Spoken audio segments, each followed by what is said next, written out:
on average, just in the United States, about 220 people die every single day from an opiate overdose. And by the time we finish this show, 8 to 10 people are going to die from an opiate overdose. If we get even one person, one viewer with this program that we might be able to help with some of the information that's shared on here, then it's all worth it.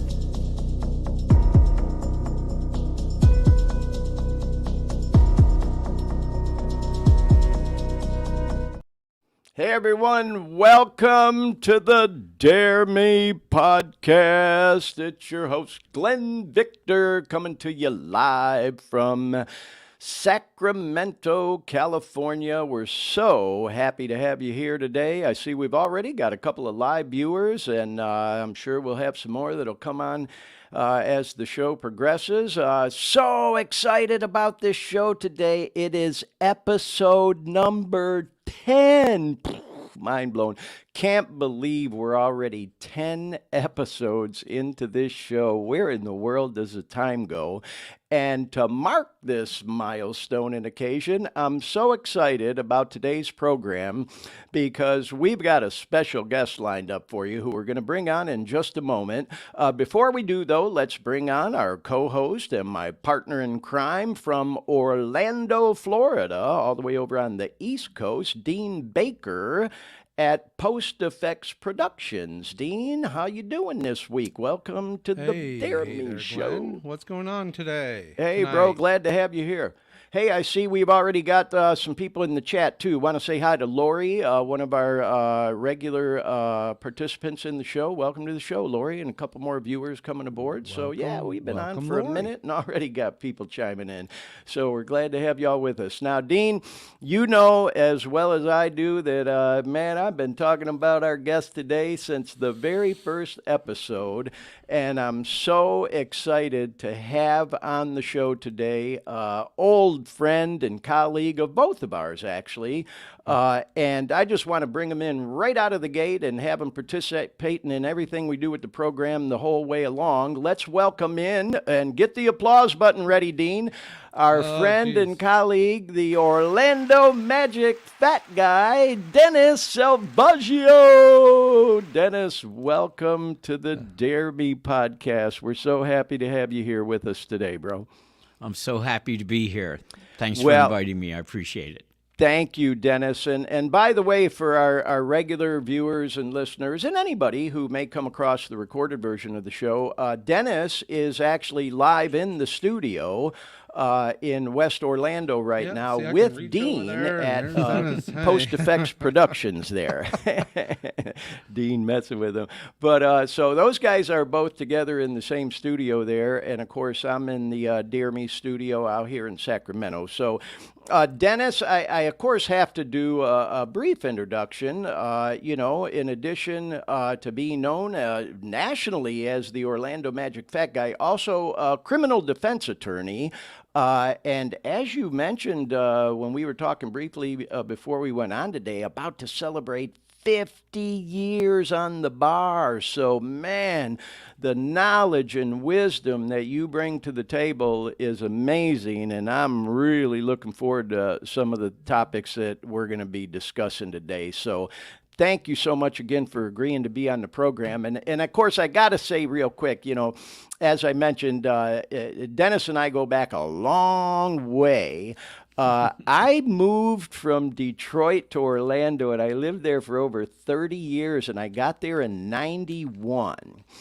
And Dennis, you may recall the first time I heard about the fat guy, Dennis Salvagio, I was doing airborne traffic on several different radio stations in Orlando. I was the fill-in guy for a while, and I used to fill in for this guy, Eddie Gaga. Remember Eddie Geiger on yes, XL? I do. Yeah. Yeah. And then this girl after, I can't quite remember her name. But anyways, you used to be a guest on the Doc and Johnny show every Friday. That's correct. And that was when I first learned about Dennis. And then we developed a relationship where you, in addition to being the Orlando Magic's biggest fan and a criminal defense attorney, a very accomplished photographer that gives back to the community. And you donated your time with this company I worked for at our annual awards event for, God, must have been 10 to 15 years, where you took all our photos for us and never charged us a dime, being it was a nonprofit and all. So, and that's kind of the Reader's Digest version of how far back our relationship goes and how we met and got to know each other. Is that pretty much your recollection too, Dennis? Yeah, that's pretty much it. Yeah, because I became the fat guy, I think it was 1989. March of 1989. Yeah, so it was just after that. Now, I gotta ask, Dennis, that you do this because as I mentioned to you on several occasions over the years, I've always felt a little self-conscious calling you the fat guy. It's certainly not a name I made up or gave to you, and as I also know, it's not a name, you came up with for yourself. There's an interesting story to it, but I just think it's so cool the way you just embraced it, and that it like became this thing where it was a national thing, like during the the Magic heyday with the Shaq and the Penny days and all that. And now, man, you've just become this celebrity and this person of notoriety, not just around Central Florida, but really around the country. And all the more reason, bro, I just can't thank you enough for taking time out of your life and your busy schedule to be on this podcast with us here today. But if you would, Dennis, just maybe recap that story for us so people kind of understand why it's not done in a disrespectful way. It's all in good fun why you're known as the fat guy. Well, in 1989, when I first became the fat guy, I was about well over 250 pounds, maybe even more than that. And I was at the Washington Bullets game. They changed the name since then. Yeah. And it was a double overtime game. And during the overtime... So you were at a game that we did pick that. The Magic were playing the Bullets, who were known as the Bullets back in them days. And then what happened? And the game was tied after the first overtime, and I got up in between overtimes, and I started encouraging the crowd around me to get up. Actually, I was flirting with a few girls in front of me that I knew because they sat there all the time, and they ended up putting me on the screen and on the Jumbotron, and I saw the reaction was that the crowd went crazy. Right. And so they started putting my picture up there and then Stuff's, and they would put Stuff. I don't mean to interrupt you, but we should clarify for people who don't know. Stuff is the Orlando Magic mascot. It's this big character, kind of that runs around in the crowd like most teams have. So Stuff is the team mascot. He's the number one mascot in the NBA over the last 2 years. Yeah, that's too. True. Yeah. Yep. So they put him up on the screen. They put the name Stuff. And then they show me and they call me More Stuff. Yeah. Well, I immediately sat down because I wasn't ready for this, okay? You were a little taken aback, yeah. So I thought, fine. It's the game. We lost the game, by the way, okay? So the next morning, I have a 15-year-old son, Anthony, my oldest son, and he wants to drive the car anytime he can. And I'm going to church, and I says, you want to drive me to church? Right. So I took the paper with me, and I opened it up to the sports page, and right under the box score of the Magic game, there was this little squib that said, the highest decibel reading ever recorded at the arena was recorded last night when Stuff hugged an unidentified dancing fan. And I looked at my son while he was driving. He had his permit, but he could drive if I was in the car with him. And I says, I dodged the bullet. They don't know who I am. Right, okay? right. Next morning, I get up, and I'm working, okay? And I had to have a judge just sign an order of dismissal in a case. So my client was there, and I told him to stay down in the restaurant, whatever it is called, in the snack bar. And I went up to the judge. The judge signed the order dismissing the case. And the guy looks at me, and he says, sit down. And I didn't know why he wanted me to sit down, but I sat down, and he was reading the paper. Oh, So wow. the I've never next heard day- this part of the story. Now, Yeah. the next day, okay, he tells me that I'm in the paper. And this time, one of the reporters on the Sentinel wrote a poem called Ode to the Fat Guy Shuffle. Right. It was not the most flattering ode one could have, of course. And he would go boom, boom right, boom, boom left, and he was just making fun of me. But at the very bottom of the little song, whatever it was, he said, "If the fat guy is out there, give me a call." Because they still didn't know who you were. They didn't other know than who I that was. judge who mentioned it. Yeah. Right. So I give him a call, and his name was Bill Marks. He was a reporter for the Sentinel. Yeah. And I went, I called him, and they said, he's not here. And I go, okay, tell him it was the fat guy that called. And I left my number. In a matter of seconds, I got a call back. Wow. And the first thing he asked was what you kind of alluded to in the beginning of the show, was he wanted to know how I felt about him calling me the fat guy. And I just told him, I said, you were it was mad all right at with him or me, not? I'm fat. Okay. So then that appeared, and then the next day, in living color on the front page of the Sentinel, they had me with arms outstretched, okay, Yeah, there like you that. go. Now I didn't have any. I didn't have an outfit then, okay. I didn't have anything. That came after with the cape here. That's a Yeah. great I picture. wasn't Dean, you even brought wearing a up. Magic shirt that night, okay. Okay. Yeah.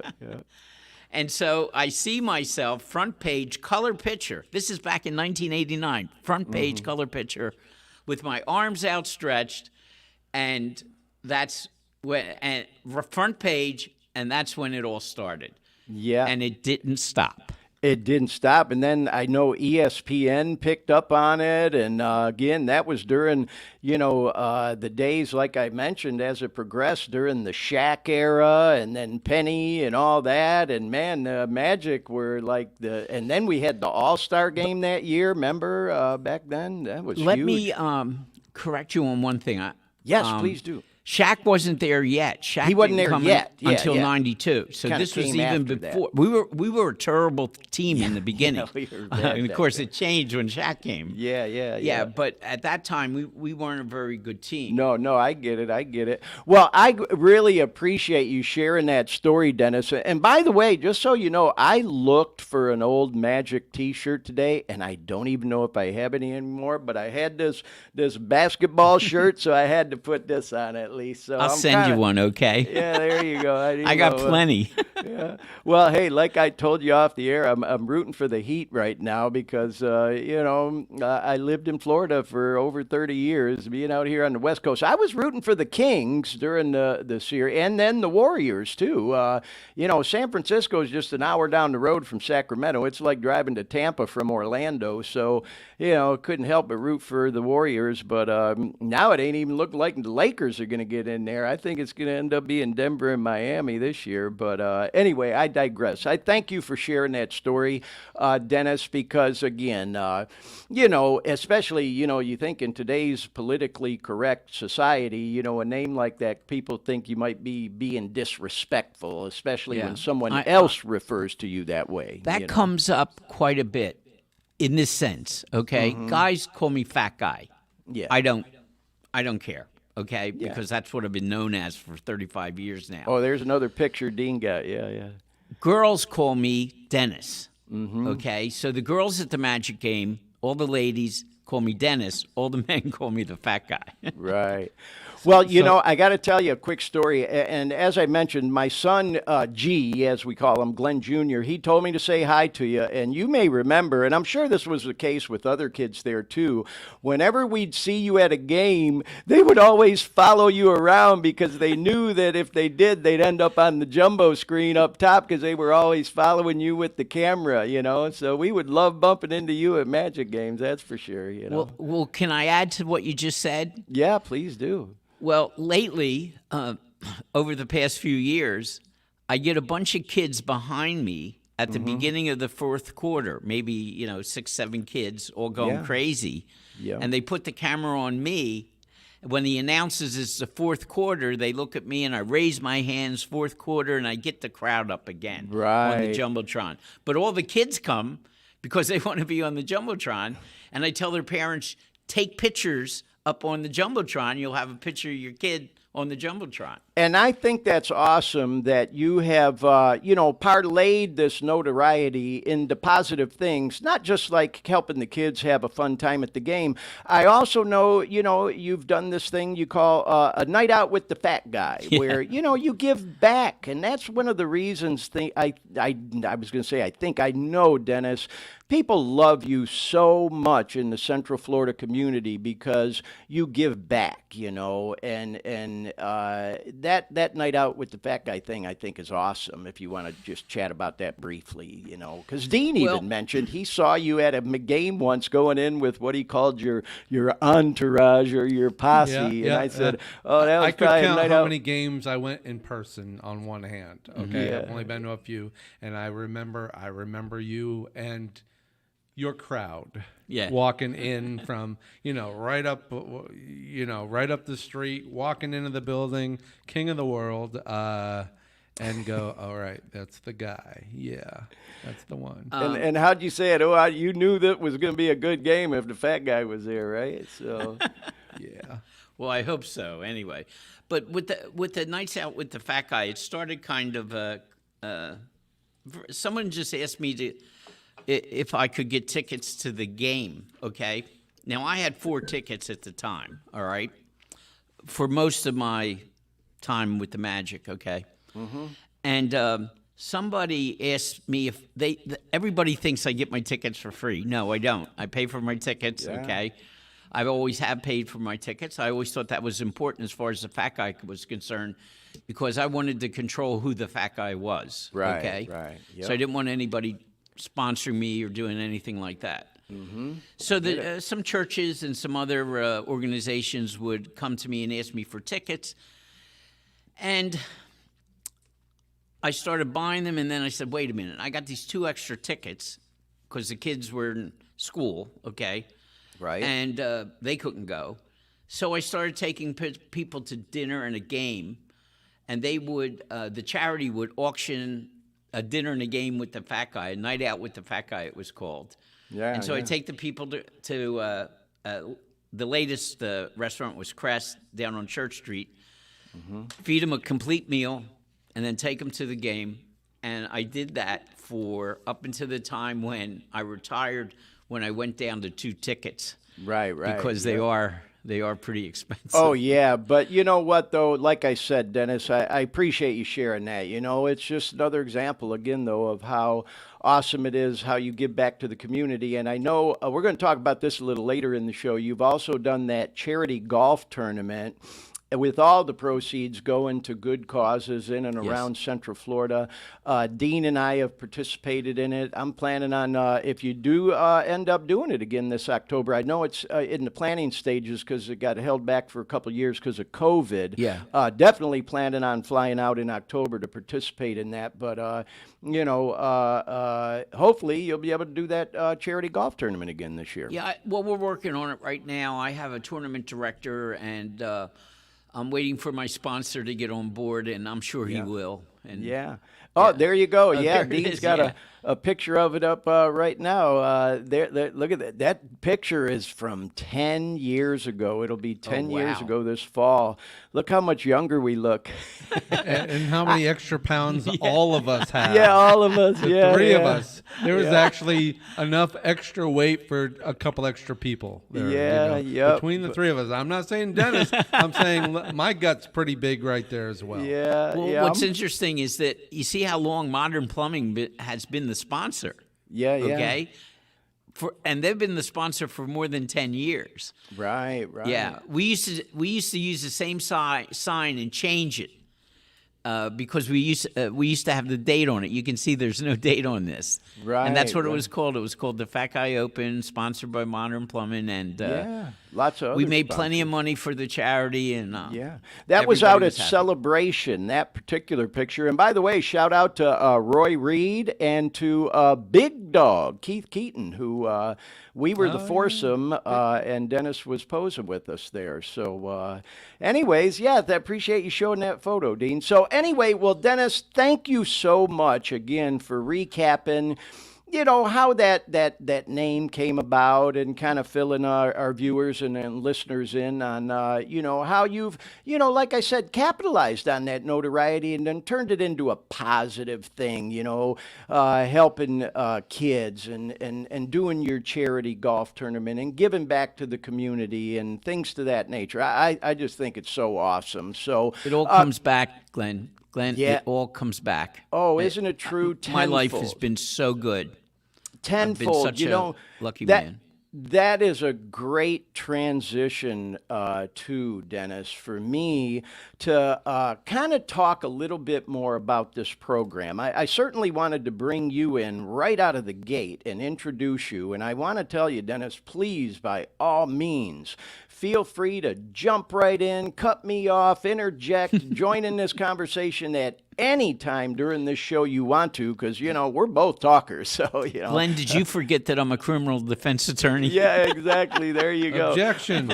I'm usually the one that's asking the questions. Yeah. Well, I'm just saying, I don't want you to be shy about it. I know you won't. But what I was going to say is, I agree with you 100%, because one of the things I have said over and over, in fact, Dean even has it in the intro to this show. He used a soundbite from our first program where I say, if what we're doing on this program, Dennis, helps even one person who may be struggling with an opiate or any other drug addiction for that matter, if it helps them stay alive even one day longer, then it's all worth it to me. Because as I've shared on this program, and you and I talked about briefly off the air, Dennis, you get a little self-conscious, when you put yourself out there the way I am, you know what I mean, as I've come out of the closet, if you will, with this whole addiction thing, because there is such a stigma attached to it still, especially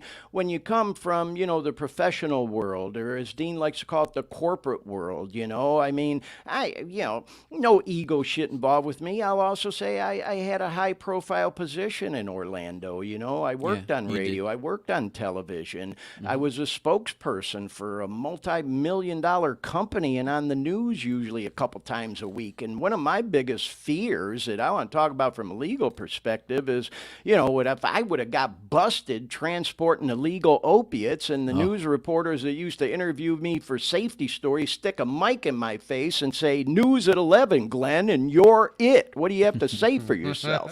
No Thank comment. God that never happened, Yeah. Believe me, I thought about that a lot, because that could have happened, But How the anyway, mighty have fallen, right? yeah. So, Dennis, I always like to kind of start the show off, and I certainly wanted to get that introduction, in there, and I'm glad we did. But I'd like to recap a little bit about the purpose of what this show is all about. One of my hopes is that we attract someone, maybe with the name and the acronyms and the things we're talking about, who is looking for a way out of an opiate or other drug addiction, looking for information like I was, because I got hooked on that shit for 9 years. I don't make excuses. I accept responsibility for my choices and actions. I'll also say it all started with opiate pain meds. I broke my ankle. And on my way out the door after the surgeries I had, they tossed me the Vicodins, and I was off to the races. Then I had a cancer scare, but, I was doing it. Started off with the Vikes, then the Perks, then the Oxys, and so on, Dilaudid and Demerol. And at the end of it, I am not proud to acknowledge or admit this, y'all. At the end of it, I was snorting heroin. Your old pal Glenn Victor snorting heroin. Never thought in a million years that I would go down that road. I'll also say, when I got dope sick, because I couldn't get any pills because I was eating so many of them like they were goddamn Tic Tacs, you meet people, you get to know people when you're caught up in that world, and the plug or the dope man says, hey Glenn, I don't have the the pills, but I got some heroin. It's an opiate, man. It'll hold you over, so you're not dope sick till you can get some of the other stuff. And I tried for so long. I tried so hard to get clean before I was finally able to kick, thank God, miraculously, which I've talked about on this show, my journey there, and I'll talk more about as we go. The point I'm making is I was looking for information to help me get through it. I was Googling things, looking on YouTube, how to get through opiate withdrawals, things to that nature. And I came across some stuff. There's some good stuff out there. Didn't come across anything like what we're doing, not with this program. And so that's the focus of this program. Certainly, we hope we attract live people listening or viewing. We also, I will say, get most of our participants on the recorded version. And so if you're a person who comes across this program who, like myself, is searching, Googling, looking for information to help you find a way out of that madness, hopefully we can provide some information for you that'll be helpful to you, talk about some things that'll keep you thinking about how you want to turn your life around, because I promise you, if that's you, you can. If I can do it, you can do it. And I know what you're going through. If you're one of them people, I get it, man. I get the withdrawal symptoms, the cold sweats, the restless leg and arm syndrome, that feeling of crawling out of your skin like you're climbing the walls. The clock moves at a snail's pace. Believe me, I know it is no fun. And so that's another thing I'll say to kind of bring that around is we hope that with this program, because we usually go an hour and a half, couple hours, that we help you kill some time. Because when you're kicking, that clock does run slow. And it's just about getting time behind you where you're not using. And so we talk about practical ideas and things on this show. And as it says in the acronym, because that name just kind of came to me for this show, Dare Me. And then I was just doodling one day, and the letters in that name, Dare Me, because it was kind of like, dare me to do a show like this. Hell yeah, dare me. Because there are people from my professional life, Dennis, where I'm sure they're watching this shit going, oh God, man, Glenn just putting himself all out there. He sure is showing his ass now, man. But you know what? I don't care. I really don't get self-conscious about it anymore. We're 10 episodes in now. I've kind of reinvented myself from what I was doing in my professional life. I'll have been retired from full-time corporate America 3 years, 4th of July weekend. So this is what I'm doing now. And in that acronym, is the words drugs, addiction, recovery, enlightenment, music, and exercise. And that's one of the things that was crucial for me getting my health back, was you becoming fit again, exercising, working out. And Dennis, that's one of the reasons I'm so happy to have you on the show, because, like we talked about, that whole persona of being the fat guy, yeah, you've embraced it and turned it into a positive thing. I also know that you are a very healthy and fit person now, and I want to talk to you a little bit about that, because man, you dropped 130 pounds, bro. And Dean, I want to turn it over to you in a second here, Dennis, before we go into that, Dean, if you might be able to pull up my fat face picture that I sent you and my overweight before and after picture, because Dennis, when I got clean, and this is real common, I got what they call recovery belly, because when you're using, you don't really eat a lot. You lose a lot of weight, you lose your appetite. Yeah, look at that, man. Like yourself, that was you. And I say, that's me, bro. That's you? Me. That is me. When I got would up not have known that was you. Bro, I was up to 180. Now, see, you and I, we're similar in height, but you're, and I say this with all respect, you're more of a big bone guy. I'm a skinny guy, for me to get to 180, I mean, that was just too much for me. I've dropped 50 pounds since this.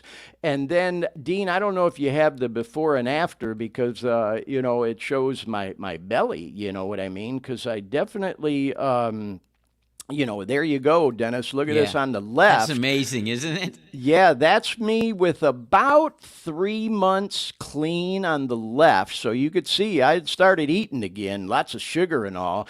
And then that picture on the right was me probably about 6 months ago. I was down in Miami visiting my son, who's been like one of my fitness coaches. And so I just wanted to show those, not, I swear to God, y'all, not from any egotistical sense at all. I just wanted to show you that, Dennis, because your transformation, whether you know it or not, has been inspiring, not just to me, but to others as well. So if you would, just tell us a little bit about your journey. And then, Dean, if you would, there's a shit ton of pictures I sent you. Dennis a little bit overweight and then being fit and dancing and all that stuff. So, Dean, just take liberty showing pictures as we talk. So, Dennis, tell us a little bit about your journey and what inspired you and the things you did to get more fit, and lose some of that weight. Well, here's what happened. I was overweight. And badly overweight, okay? I got up to 297 pounds. And I said to myself, look, I can't lose the weight. I've been living this long with the weight. I'll continue to live this long with the weight. And I can't get it off me. Because I tried, as you know, every diet in the world, lost 30 pounds, gained 40 back, 30 pounds in 30 days. The yo-yo that kind of diet, yeah.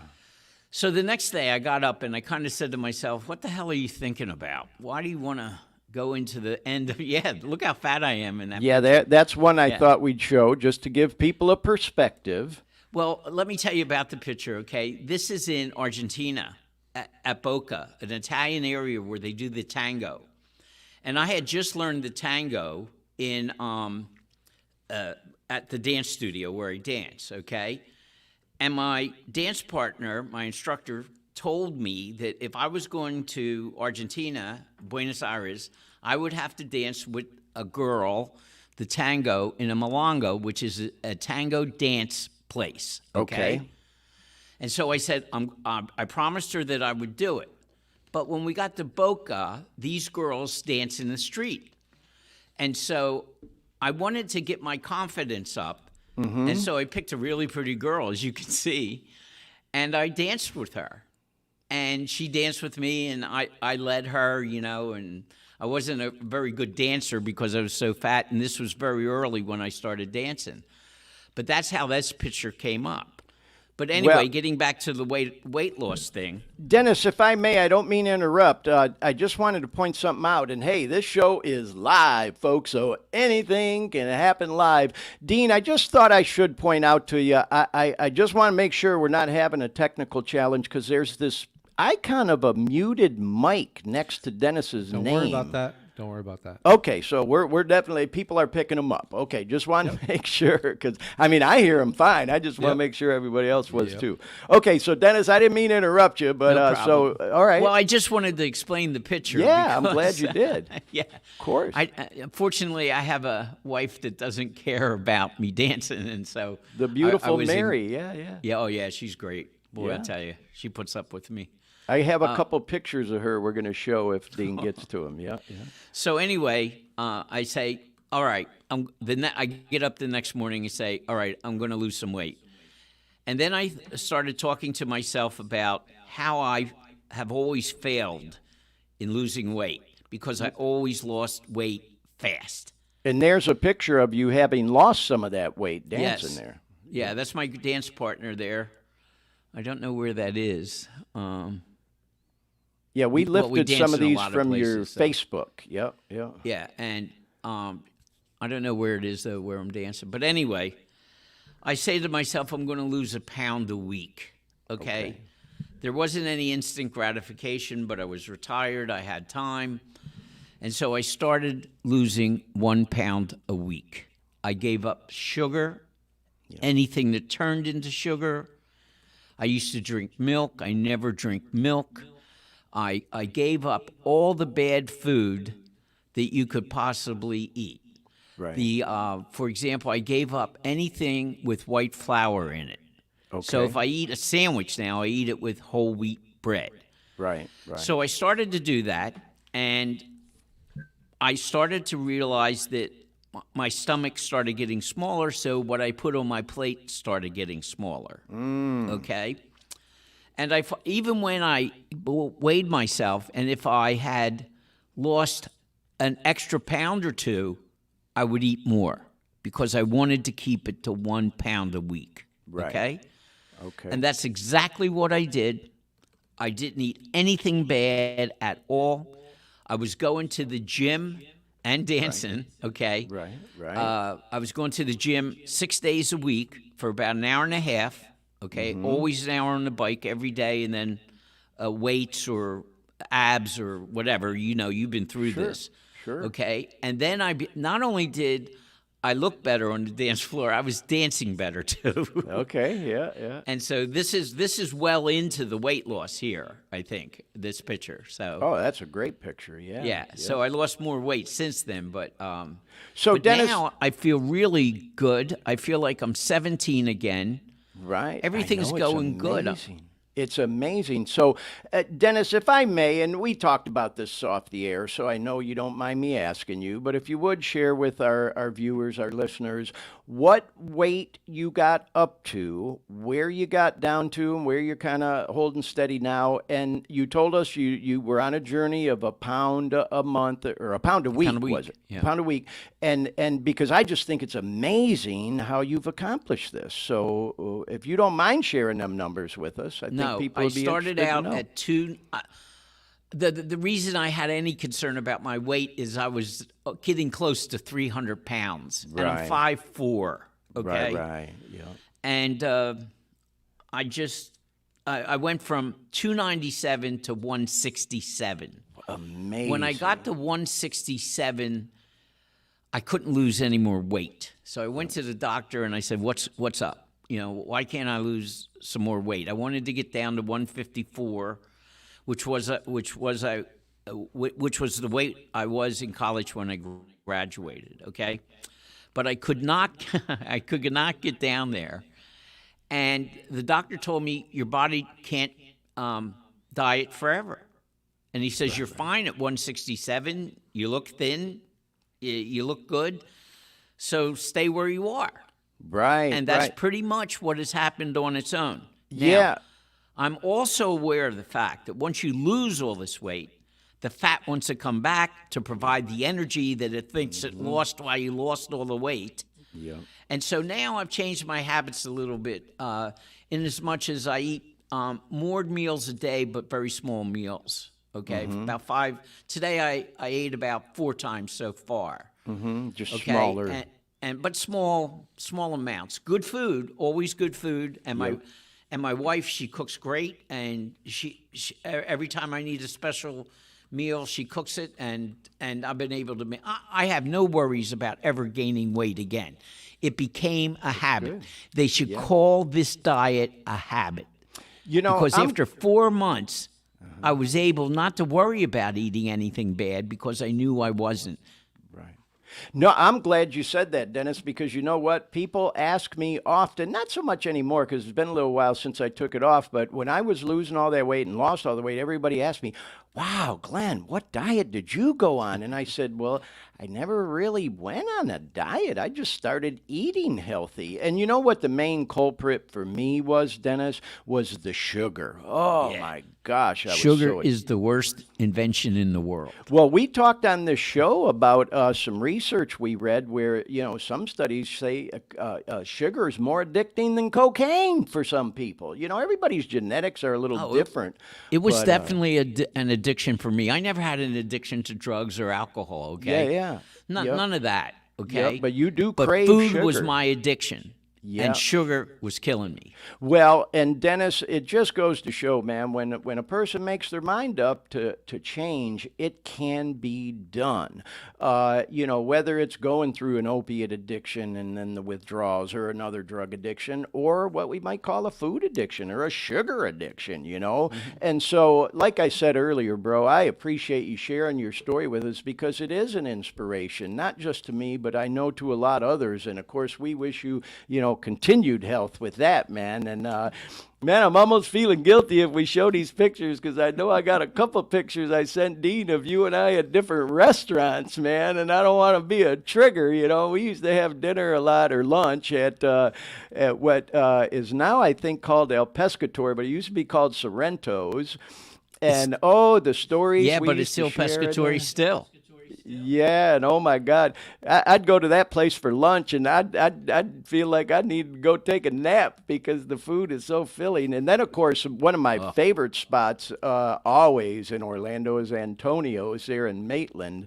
I just love that place, Yeah, excellent. But there we are, actually at Antonio's, and there's your beautiful wife, Mary. There you are. Yeah. And yeah, if I can be so bold to say, Dennis, this must have been before you decided to take some of the weight off. This is right Yeah. before. I'm really heavy here. I can see that. Yeah. Wow. Yeah, and we got to do a That's shout out shocking, to. in fact. Yeah, I know. When I look at some of my before pictures, like you said, that one picture of me, I call it the fat face picture of myself, where I look at it and I go, oh my God, I can't believe that's me. I can't even believe it. I can't believe that I was that big. Yeah, But I knew get I it. was, But but you I know didn't what? look at Looking myself at some that of them way. old photos is a good motivator for me, because it reminds me that that's not how I want to live or how I'm living today, But I appreciate you showing that one, Dean. And then a quick shout out to Jim Mead. He was the CEO at the council when Yeah. I was working there. I worked there for 25 years, bro. Blows my mind.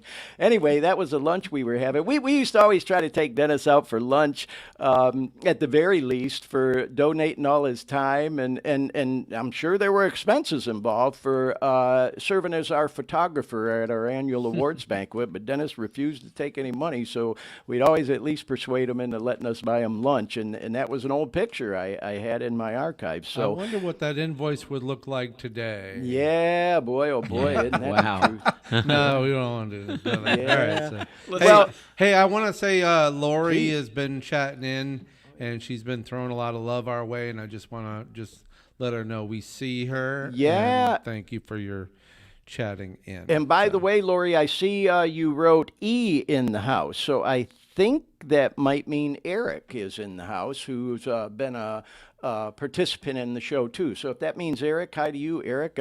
See, we got several viewers still watching the show too. So we are live. And by the way, as I mentioned to you, Dennis, I know this won't get on your nerves or make you nervous, because you've been on the air many, many times over the years, but it just blows my mind the reach we get with this program. I was telling Dennis that, we're getting people from overseas. We have people who've contacted us from London, from Romania, from Saudi Arabia. We want to send a shout out to our friend Asim, who you've met, Dennis. He was an old colleague of mine that I brokered some business deals with Aramco back in my working days, the largest oil company in the world. And Asim watches us from Saudi Arabia. We got people in Canada, Mexico, and all over the States. It just...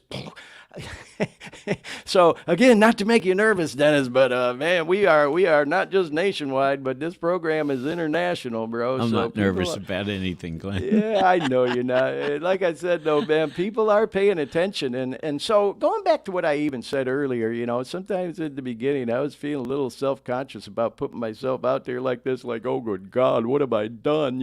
As you said, Dean, boy, oh boy, Glenn, once you ring that bell, you can't unring it, man. Just putting it all out there. But, with all the feedback I've gotten, the responses, and oh my God, Dennis, the people who've contacted me in my DMs, a lot of whom from the media and business world, just saying, Glenn, good for you, man. Hey, what you're doing is a good thing. There's no turning back for me now. It's like you said, with the whole, night out with the fat guy kind of thing. It's just about trying to help people, man, and make people's lives a little brighter, and hopefully provide some practical ideas for them to just keep putting one foot in front of the other and keep doing the next right thing and staying alive another day. So anyway, Dennis, I kind of wanted to transition into a couple things because, I did some promos for this show, as I shared with you, and in addition to, quite frankly, capitalizing on your notoriety as the fat guy, I also put in them promos that you are a criminal defense attorney, as we talked about.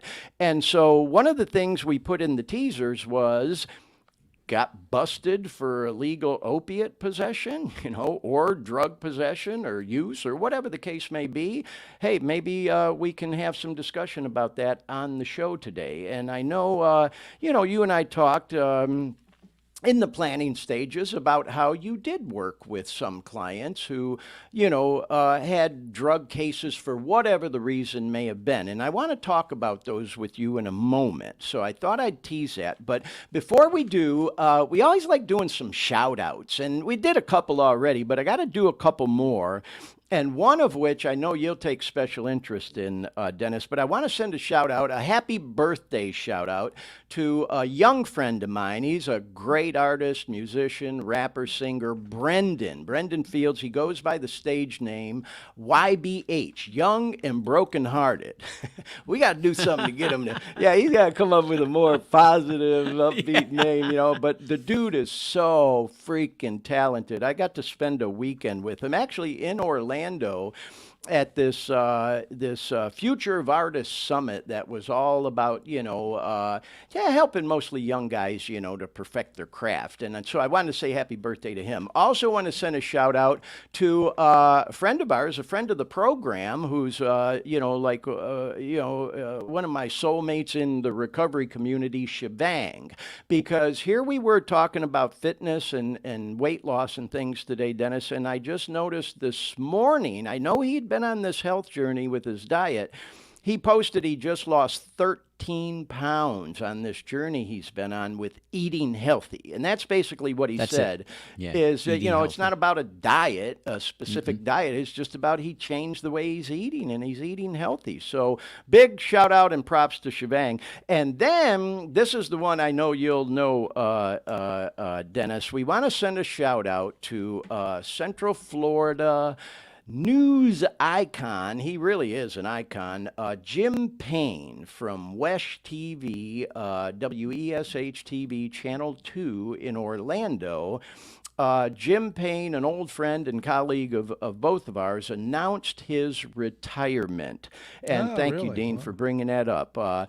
Jim celebrated his 65th birthday this past week, and I think it was the day after his birthday, he announced formally on television and on social media that he's going to retire this September.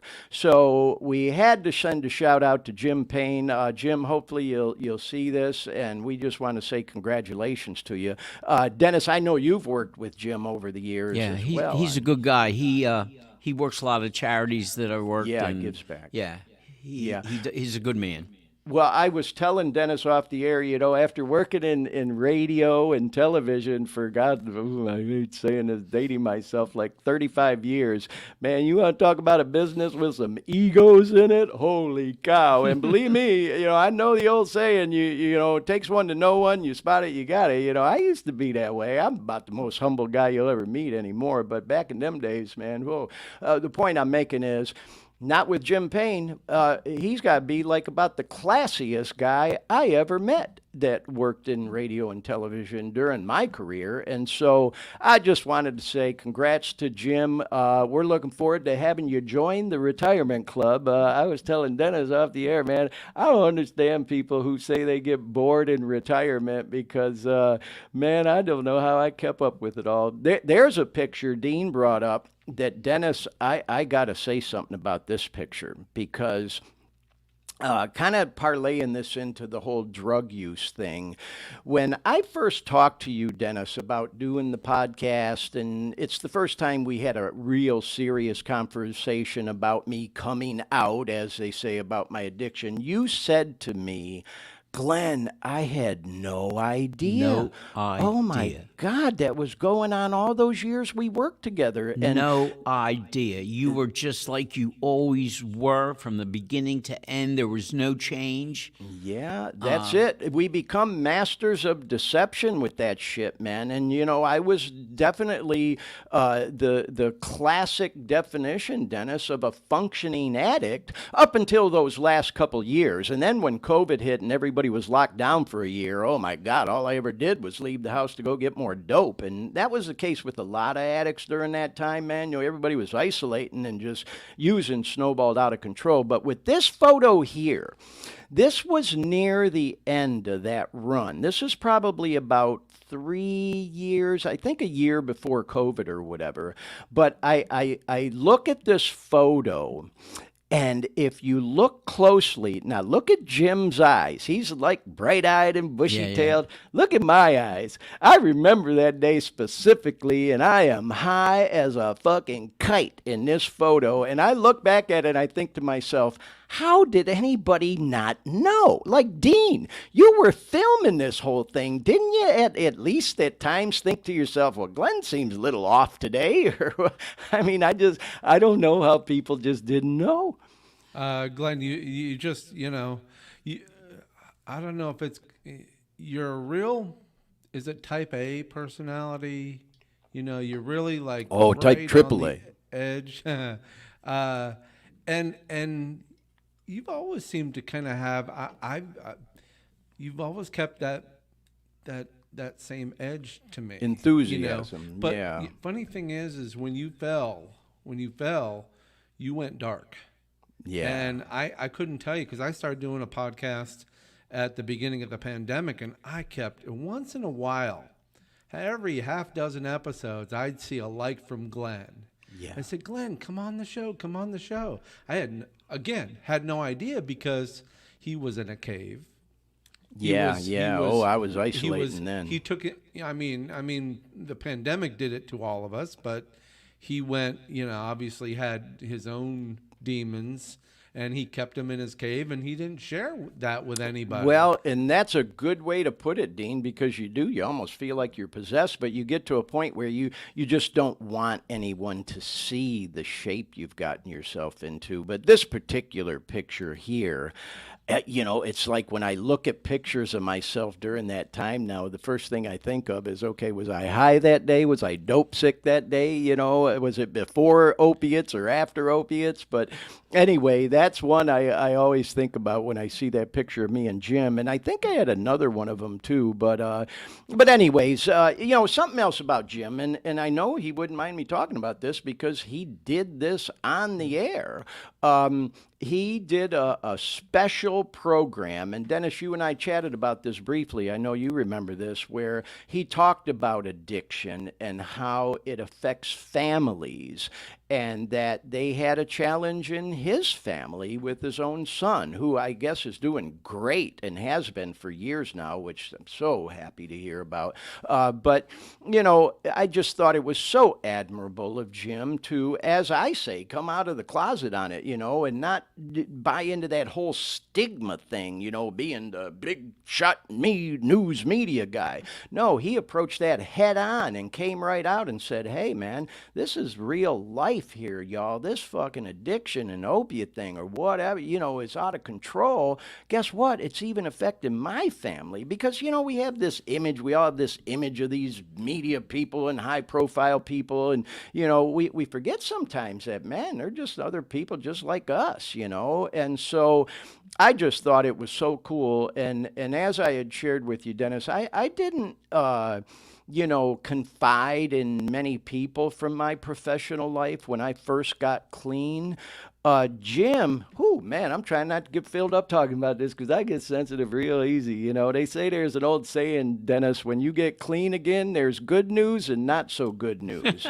The good news is all your feelings and emotions come back. Yeah. The not so good news is all your feelings and emotions come back. So when I talk about this, I do get a little sensitive. I remember I was on the road and I woke up one day and for some reason I thought about that show that Jim did about his son and his family. And I texted him, and I was probably about 4 months clean into, my recovery at that point. And it was a long text. It probably made him take a double take, like, what the hell is this? But he did get back to me, and of course provided encouragement and support. And so, not to go on and on about it, but Jim, if you see this, God bless you, bro. Congratulations on your upcoming retirement. And hey, once you finish that out, maybe we can have you on the Dare Me podcast, down the road and talk a little bit about living clean and how addiction affects families and things to that nature. And, Dennis, you're right. Jim is one of them guys that throughout his career that he's worked, always gave back to the community, man. And donating his time to charities and things to that nature. So anyway, Dennis, if we may, I want to transition into some current events. We always try to take a couple stories in the news of the week and just maybe get your take on a couple things. So, Dean, there's several pictures I sent you about an event called UFAM. And this is an organization, it's a nonprofit in the state of Michigan. And UFAM stands for Unite to Face Addiction. And then the M, of course, is for Michigan. And so what they do with this organization is, they're an activist group. And, they go up to Lansing, which is the capital in Michigan, and they, do some rallies and, kind of lobbying, if you will. Yeah, there you go. Appreciate you bringing that up, Dean. And so you can see this past week on May 18th, they had this event, the UFAM rally, where it just kind of brings awareness to, not just the opiate epidemic, but addiction as a whole, and encouraging our lawmakers to, remember this when they're putting the budgets together and talking about things like funding and all. And Dean, I think I sent you like 3 or 4 of these UFAM pictures, and if you want to go through them, great. Because they do talk a little bit more about this organization. I want to send a shout out too, by the way, to a friend of mine, Steve. From the East Side, Alano in Detroit, Michigan, on the East Side. I know he's a big supporter of this event, and he posted some information about it and went up there, and he's active on social media. So, Steve, shout out to you and big love, man, for going up there and supporting the cause, because it is a really cool organization and event.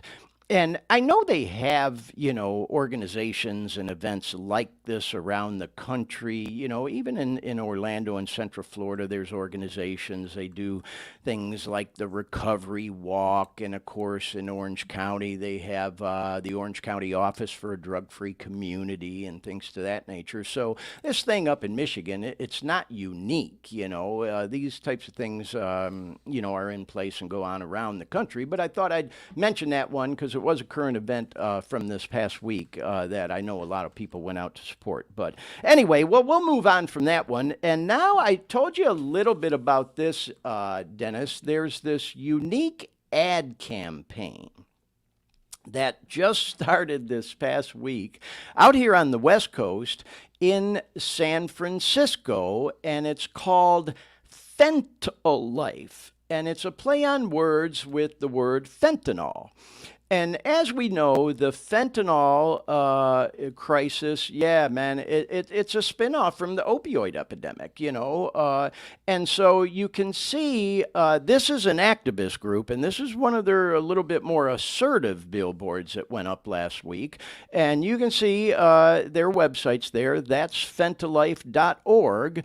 And they're saying failed drug policies live while people still die. That's Fentanylife. And so, they're kind of sticking it to the lawmakers a little bit out in the San Fran area. Yeah, I appreciate you bringing this up, Dean, and the other ones too when you get a second, because I think it's important. But here's a headline of a story. This outdoor campaign storms San Francisco with scathing take on the fentanyl crisis. And Some, have come out saying, wow, man, these ads are a different approach.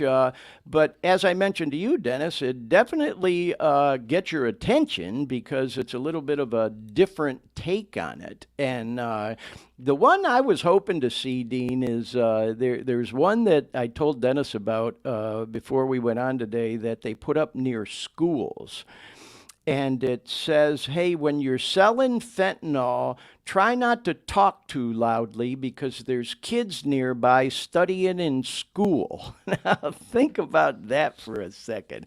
So if that don't get your attention, okay. And then here's an article from the Chronicle in San Fran. It says, we have to shock people.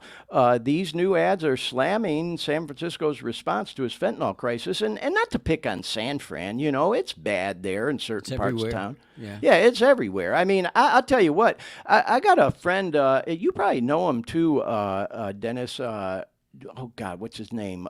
Crotty. Is it John Crotty? His dad, I think, used to be the county chairman. He posted Rich Crotty. He posted a video on social media I saw of the homeless all around the soccer stadium in Orlando, and I thought, oh my God, it's gotten a lot worse there than it was before I left Orlando. But here's that other one I was talking about. Right near a school, they put this billboard up: no yelling while selling drugs. Kids are trying to sleep around here. Oh, well, they said sleep around here. But so anyway, I could go on and on about it, but Dennis, I want to bring you into this conversation a little bit and just kind of get your take on it. I've always said I never want to make this show about politics. I don't want to alienate anyone. I have opinions, and I'm sure other people do, but we definitely don't want to turn it into a political debate. But I am curious, what's your take on these ads kind of taking a different approach to the whole thing? What do you think? Well, I think we have to do something. And if you got to slap a guy in the face sometimes with even something like this, an ad, it's important that it gets done. I think this is exactly what we should be doing. Yeah. In my practice, I met a lot of people who had problems with alcohol and drugs. Yep. And in the beginning, as a young lawyer, I didn't think too much about it. But as it went on and on and on, I was making a living off these people, okay? Yep.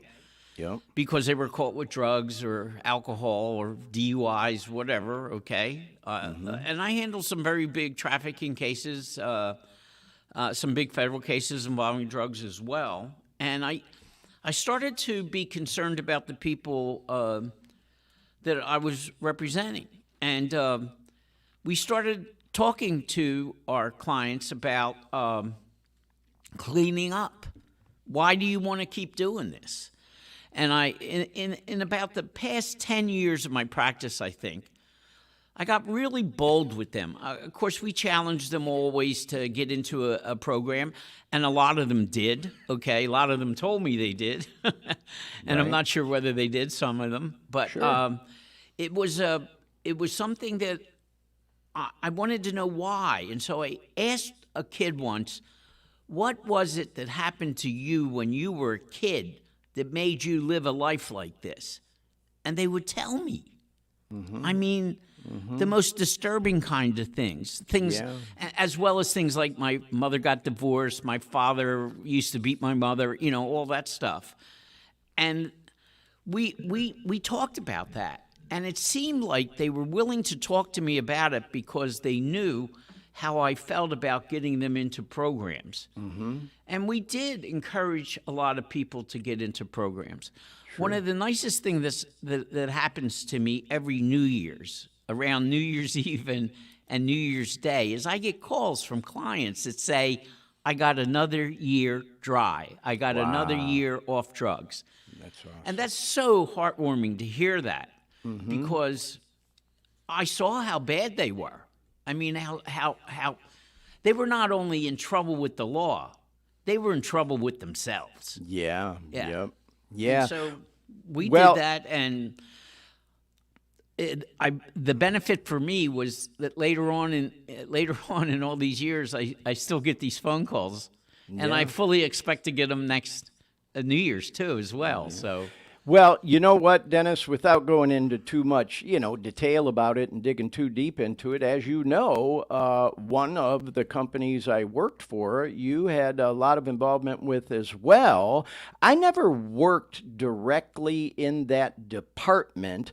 I was more of a PR, marketing, OSHA kind of guy, but it was in fact, only DUI program available to people in Orange County, Seminole, Osceola, whatnot. And part of that process is if someone gets a DUI and they are charged with a DUI, they have to meet with what is called a DUI, what do they call them, advisors? I think it was advisor. And they interview these folks, and then they have to fill out all this paperwork, this 300 question, what they call psychosocial evaluation, where, in there, sometimes they'll ask, doing that. Yeah, they'll ask you the same question five different ways. They used to ask me how they should answer them. Yeah, they'll ask you the same question 5 different ways to measure your level of honesty in answering them.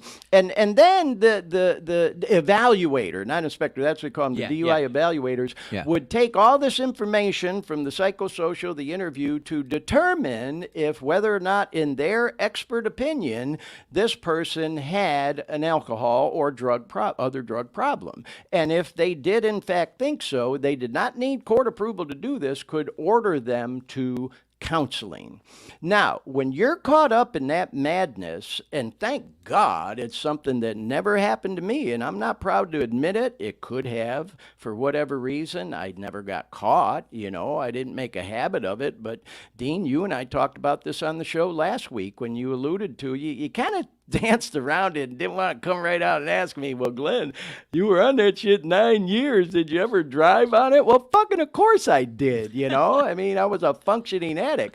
Point I'm making is, thank God nothing ever happened to me. The point I'm making by telling that story is, though, a lot of people come into that program that are so miserable, they've made a mess for themselves, and the last thing they want to hear is they got to go to counseling, which they have to pay for, by the way.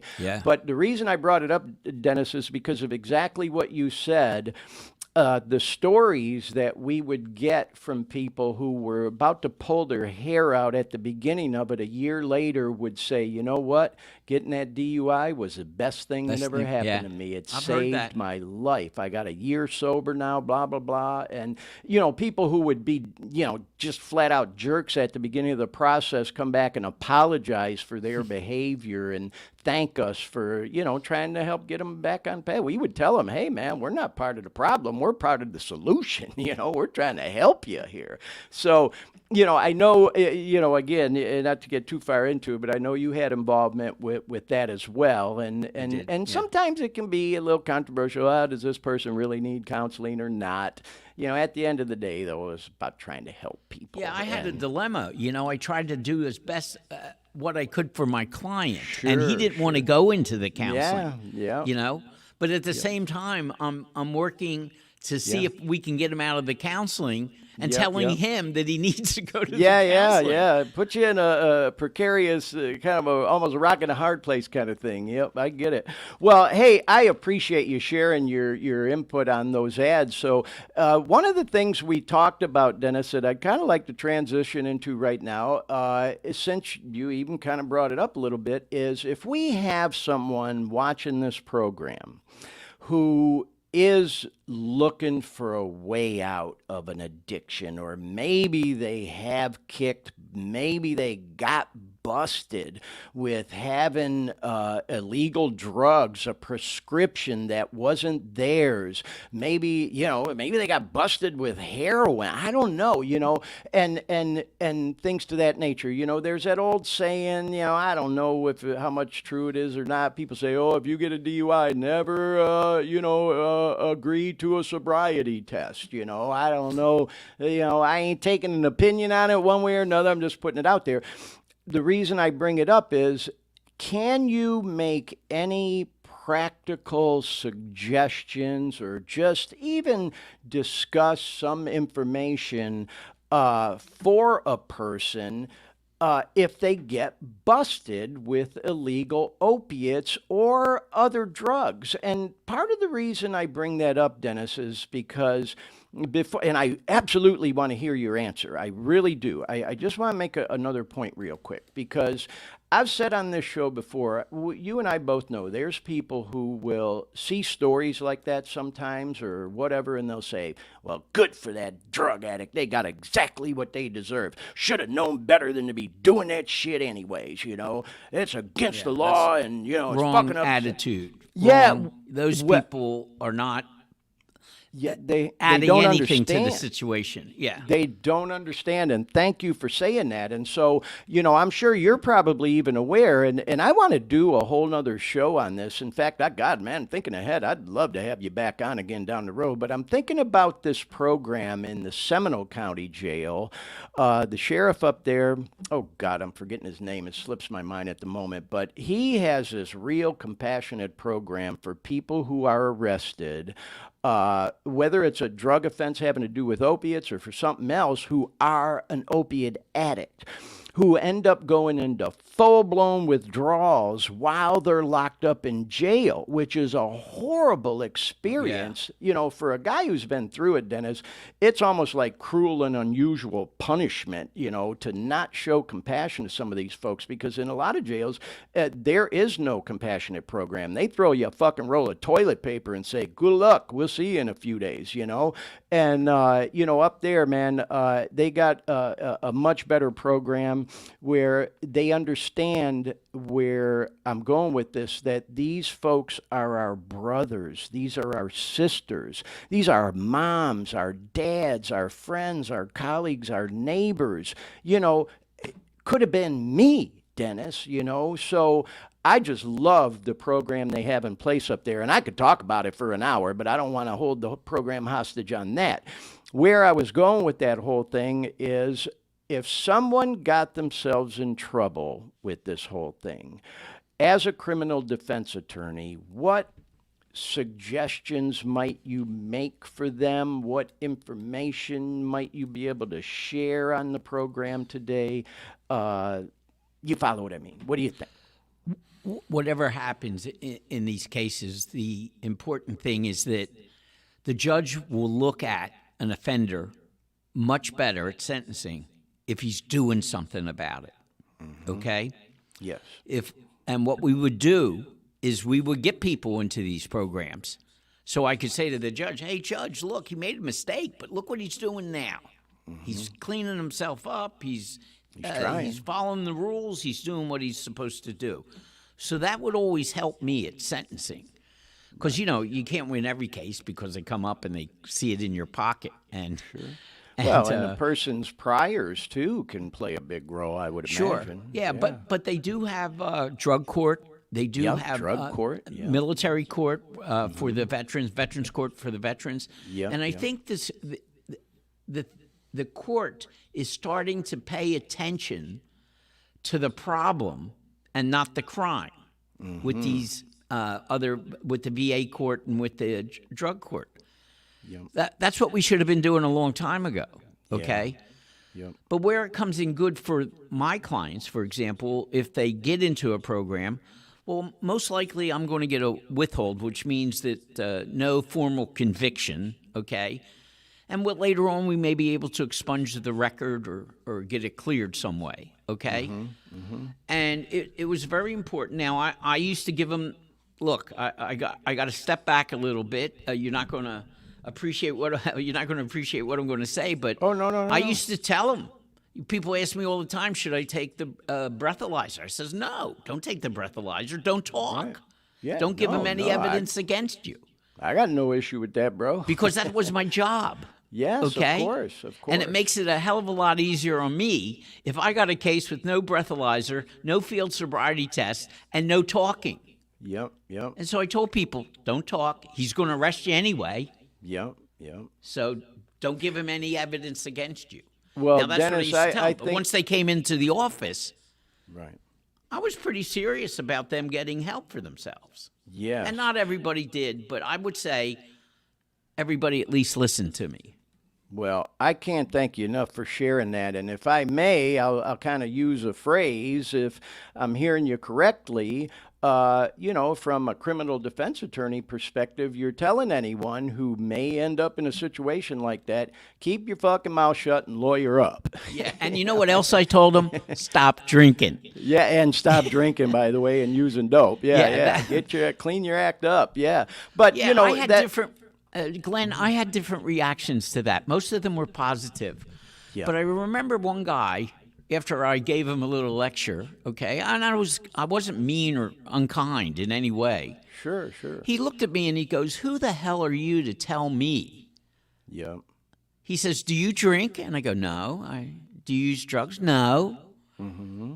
And I says, "I tell you this because if you're going to be my client, I not only want to help you in the court, I want to be able to help you in real life." Yes. And somehow that made a difference to them. I don't know. But no, I have no doubt it did, Dennis, and I think that's important. And not to patronize you, bro, but I'm going to say Go it. ahead, patronize me. Well, okay.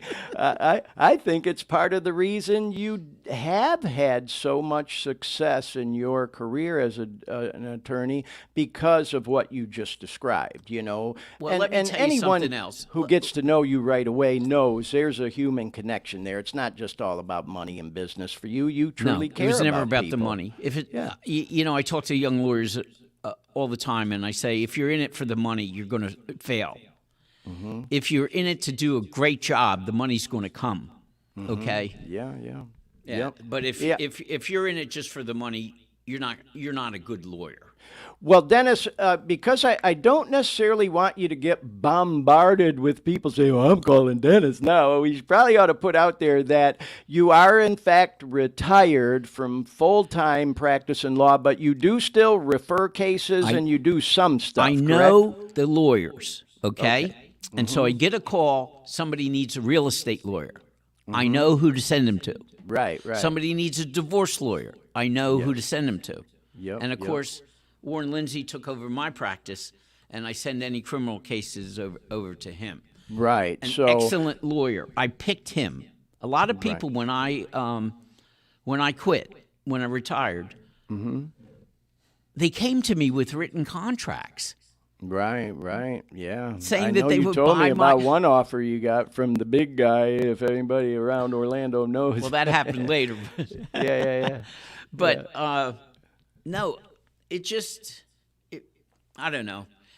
It's an opportunity. I still answer the phone. You got to have a passion for it, which you clearly do. If anybody needs a lawyer, if you get in trouble, call me. I'll get you to the right person who will treat you with dignity and respect and give you a fair fee. And do the right job. Get the job done. And that sometimes might mean telling clients things they don't want to hear, like what you just said. So we tell clients things they don't want to hear. That whole tough love thing, right, Dennis? Well, you know what? I wasn't really that way. I was pretty much myself, I guess. But yeah. Well, you know what? I really appreciate everything you just shared with that. Is like such helpful information. I'm quite certain to some of our viewers and listeners. And you alluded to something in one of the things we talked about, Dennis, that I think is a perfect transition into the next thing I wanted to talk about with you is the huge settlement that was reached with Purdue Pharma and the other big pharmas in this whole opioid epidemic and the settlement of over $6 billion. And when I asked you about, your opinion on, this unique ad campaign in San Fran and these more compassionate programs that are going on, like in the Seminole County Jail, you made a statement. You said, well, these are the kinds of things that should have been getting done all along. And so my understanding with this opiate settlement, which, by the way, it was the 1-year anniversary just a couple of weeks, I think 3 weeks ago, of that settlement. And you know what blows my mind? There was this news story. None of the fucking money has even been distributed yet. They're still trying to figure out how to dice it and slice it, okay? Should it go to lobby groups trying to, activist groups lobbying for tougher laws? Should it go to prevention programs? Should it go to treatment programs? Should it go to these unique ad campaigns? To individuals? Personally, I think, we got to come to some kind of compromise between all of them. But goddamn, it's been over a year. And like you and I talked about, $6 billion, that sounds like a lot of money. But for these companies, man, that's like a drop of water in the ocean, a grain of sand in the desert, because they made so much profit and they're still profiting off of it. And they haven't even let the money get out there yet. So, just thought you would bring a unique perspective on this, Dennis. Like, what the hell is going on here? This was a legal case where they settled to pay $6 billion, and a year later they haven't even paid any yet. What the fuck's going on here, man? Is there games going on, or is this legit? They're just trying to figure out how to do it. Well, first of all, I think that the $6 billion is nothing. Yeah. You cannot possibly compensate the person who had the drug problem, as you know, okay? Yep. How about the family? Yeah. It affects more than just one person. Oh, say that. Yeah. Okay? And there were families ruined by these drugs, okay? Mm-hmm. But Big Pharma, $6 billion, like you said, drop in the bucket. That's all it is. Yep. Now, another thing, too, and correct me if I'm wrong, they never admitted any liability or responsibility or accountability for selling, for making sure that they sold the drugs. They went to doctors. And not to interrupt you, but supposedly that was part of the settlement and the reason Purdue agreed to it. And I think it's something that would maybe even still being debated over is they said, okay, we'll do this if part of it is that nobody can come after us personally, like in a civil suit. Yeah, you corrected me. Thank you. Yep. But still, I think people should come after them personally. Right. Yeah. So they get immunity from civil immunity action? If they pay. Yeah, that's what they got, right? Yeah, Glenn? yeah. That's part of it. Yeah, everything I've read about it. But at the end of the day, it's like, come on, man. A year later, people are suffering. The thing just keeps getting worse. It's like I say a lot on this show, Dennis, especially with COVID and everything, the whole opioid epidemic kind of went on the back burner. It's been around forever. I mean, for God's sakes, you remember the old pill mills in Florida? That's going back 20 years. So people just kind of say, the whole opioid thing. Yeah, we but know it was what's Big going on. Pharma that was responsible for all that. Right. They sent their salesmen into doctors that say, "Oh no, this is not addictive." Yeah. And it was. Oh, yeah. Yeah, no, absolutely. I know the whole story. Believe me. Oh yeah, and the thing of it is, though, like I said, it almost is like it's went on the back burner, and it's actually getting worse all the time. And then when fentanyl hit the scene, and then I don't know if you've heard about this, Dennis, but we talked about it on the show last week. This new drug called xylazine, and the street name for it is Trank. It's an animal tranquilizer that's not even illegal in most states. Florida just made it illegal just very recently, but now the dope dealers are mixing it in with the fentanyl, with the heroin, with the fake pills they're making because it gives people a higher high, which in theory keeps them coming back for more. These fucking guys are mixing this stuff up in their kitchen sink. So there's no, formula to it. They just, roll of the dice. People are taking the shit and dying. And like I mentioned, just in San Fran, and it's the same in cities all over the country, overdoses have risen 40% just in the first quarter of this year. Man, again, I try not to get filled up talking about it, bro, because I do know people, Dennis, that I've sat right next to at tables and NA meetings and whatnot who, a few days later you come back and say, hey, where's my boy Colin, man? Oh, you didn't hear, bro? He got some bad shit, went back out and he's dead, I can't even tell you how often that happens because I still go to meetings fairly regularly just to check in and, do that daily maintenance, keep it top of mind awareness for me. And so, there again, this whole, opiate thing is not going away. It just keeps getting worse. And meanwhile, there's $6 billion that's just sitting there. It's just making interest? Sitting there. Yeah, right. Yeah. And that does make you wonder because, when it comes to programs like this, there's always going to be some shit in the game. Somebody's going to end up with money that has no business having it with some bullshit 501 where the CEO is going to be pulling $200K a year salary for, Bitcoin giving dropped a contracts little to bit, his so that would have been friends a and all bad that investment, bullshit. so- What's that, Dean? I'm sorry, I didn't hear said you. I think Bitcoin dropped a little bit, so that would have been a bad investment. Yeah. $6 billion Well, of Bitcoin.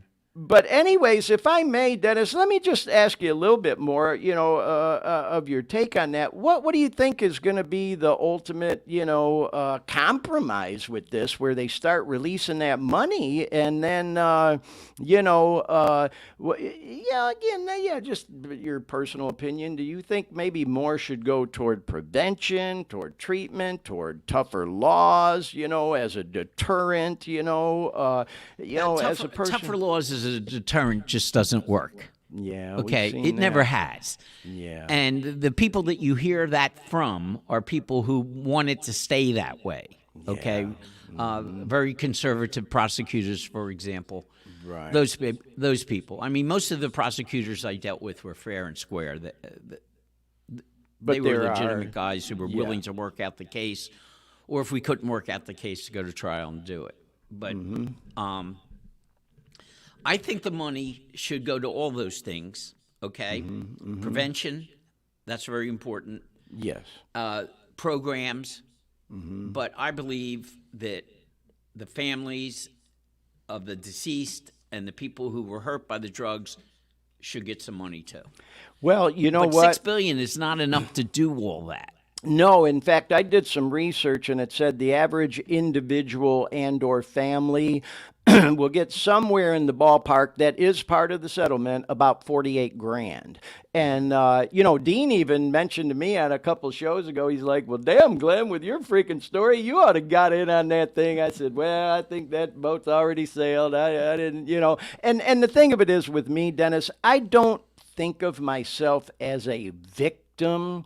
Certainly, I fell victim to being sold up the river, like you said, by these salesmen that pushed it on doctors saying, well, this ain't addictive, and they prescribed the shit out of it for me. I mean, they were prescribing me Vicodins, Percocet, Norcos, Dilaudid, Demerol at the end of it. You know what I mean? And so, yeah, I do kind of feel like I got sold up the river. I'll also say, I knew better. I have a long history with addiction. I got clean as a younger guy. I started using dope, smoking weed, drinking all that shit as a teenager, like a lot of people. And I got clean for the first time at 25 years old, and I stayed clean 17 years. That's where I built my life, and my career and my whole. And then I had a bad relapse on the booze for about 5 years, and I got clean again for over 6 years. And then that's when I broke my freaking ankle. And then it was off to the races with them pills. So, had they marketed them differently, if the feds were a little more stricter instead of being so loose and liberal with letting them market the way they did, maybe that wouldn't have happened to me.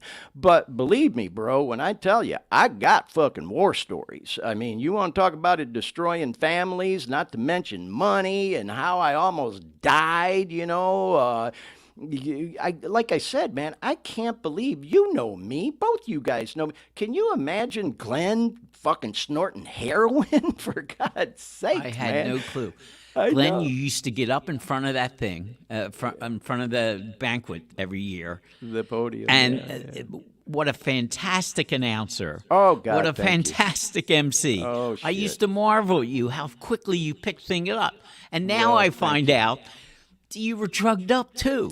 Yeah, half the time I was. Thank you for the kind words, though, Dennis. I'll just say I've always just been that kind of guy.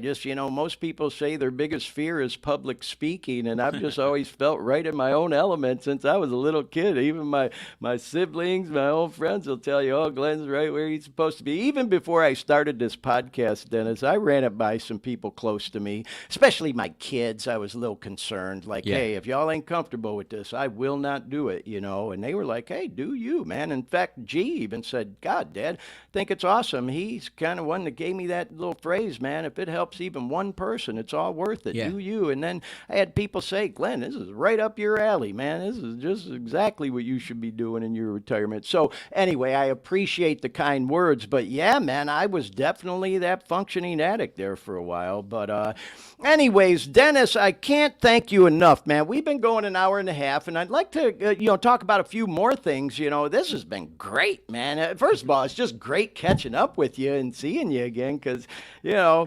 that I've moved away, man, I've lost touch with a lot of old colleagues and friends and stuff. But I did want to talk briefly and get your take on something we talked about. The initiative underway to potentially bring a professional baseball team to Orlando in Central Florida. A mutual colleague of ours, one of them bigwigs with the Magic, Pat Williams, he was instrumental in bringing that team to Orlando. And then, of course, orchestrating all the stuff we talked about with Shaq and Petty and all that other stuff back in them days.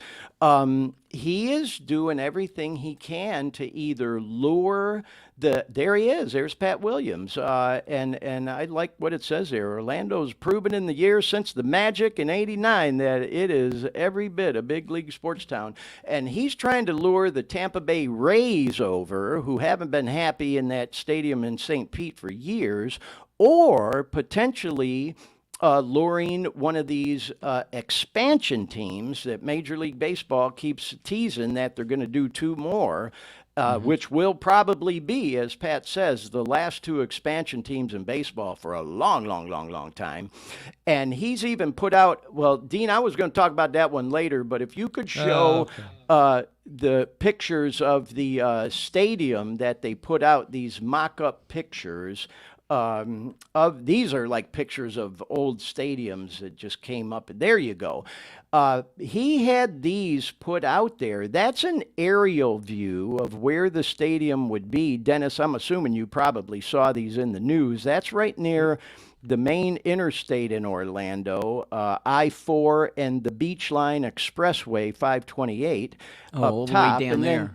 Yeah. Then you can see some internal picture in the middle, what it would look like from the inside. But anyways, this thing, I think it'd be freaking awesome if Orlando got a baseball team, but it is certainly creating a lot of, I hate to use the word controversy, but it is controversial, man, because there's people on both sides of it. Like, first of all, it's the worst spot in the world is what some people think, I-4 and the 528, because it create a traffic nightmare. Some people would rather see it downtown. Yeah, that I'll agree with you 100%. Yeah, I'd rather see it downtown too, but I get it. Here they're trying to capitalize on the tourist industry. Then apparently this investment would be like $7 billion with a B. Oh, wow. And a lot of that would come from tourist tax. In fact, almost all of it would come from money from a tourist tax. And so I've been reading both sides. I've been following this since Pat first announced he'd like to try to do this about 4 years ago. I sent him a DM saying, bro, I'll come on board, try to help you if I can. And, the thing of it is a lot of people are saying, all right, come on, y'all, $7 billion when we got homeless living on the streets of Orlando, when we got stuff like this opioid epidemic going on, and you want to take $7 billion of our tourist tax dollars to build a freaking baseball stadium? So I see it from both sides. Being a sports fanatic the way I am, I'd love to see baseball in Central Florida, you know. But Dennis, I just couldn't resist. I'm not asking you to take a side on it. I'm just curious your opinion, being the big sports fan I know you are, an Orlando Magic fan guy and all that. What's your take on this? And I know you know Pat too. So what do you think? I may get in trouble for this, but in fact, I'm a bigger baseball fan than I am a basketball fan. Okay, I've always been, and of course, my team is the Phillies. Okay. But I would love to see baseball come to Orlando.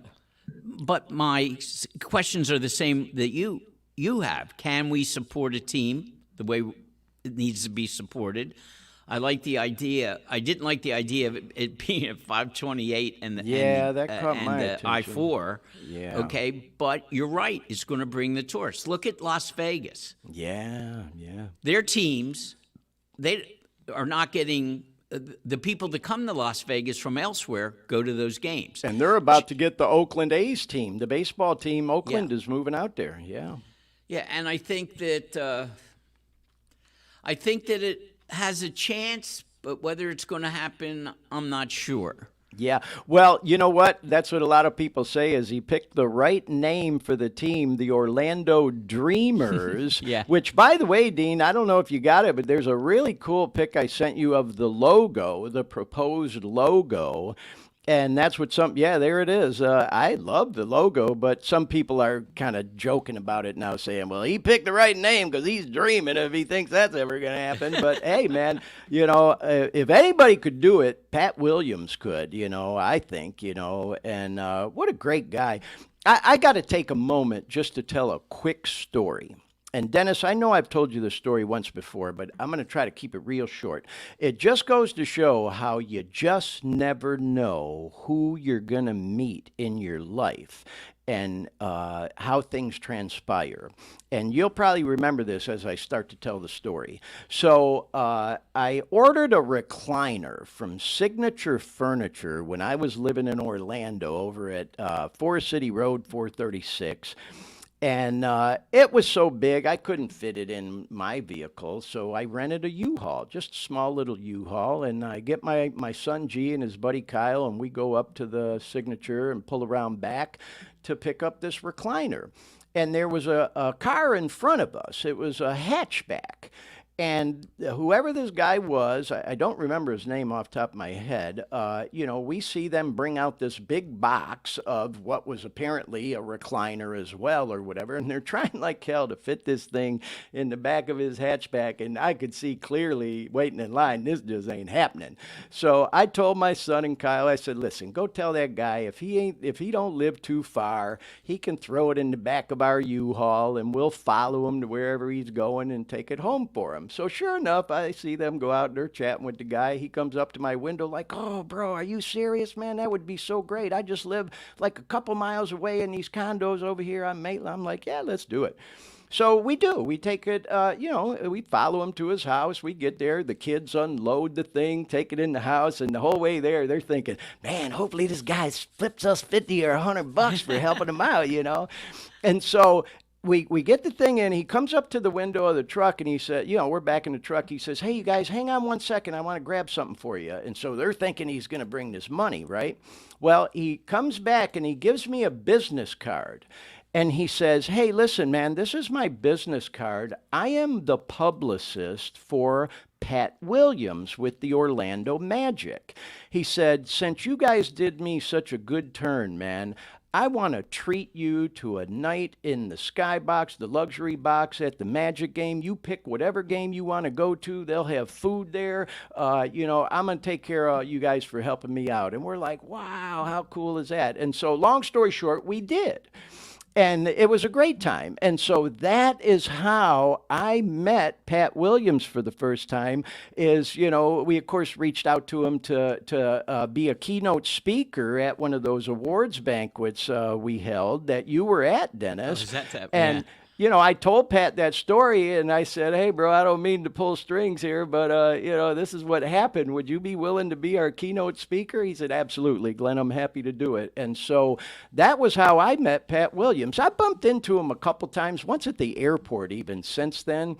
and just, oh man, what a nice man, classy man. And so that's why I say, if anybody could pull this thing off with the Dreamers, he could. But yeah, I had to tell that story, man, because, it just goes to show, man, one nice turn, triggers another. And it's just funny how things all come together sometimes. You know what I mean? Can I tell you a little story about Pat Williams and me and my son Chris? Right. When the Magic came to town and they started selling tickets back in 1986, I said, I'm going to get some tickets. I'll get 4 tickets so the whole family could go. And I went down and I started down heading towards wherever their office was, somewhere in Orlando. Right. On the way down, Chris says, let's eat over at the restaurant in Winter Park. And we went over to the Whole Foods restaurant, okay, that was there then, back then. Right.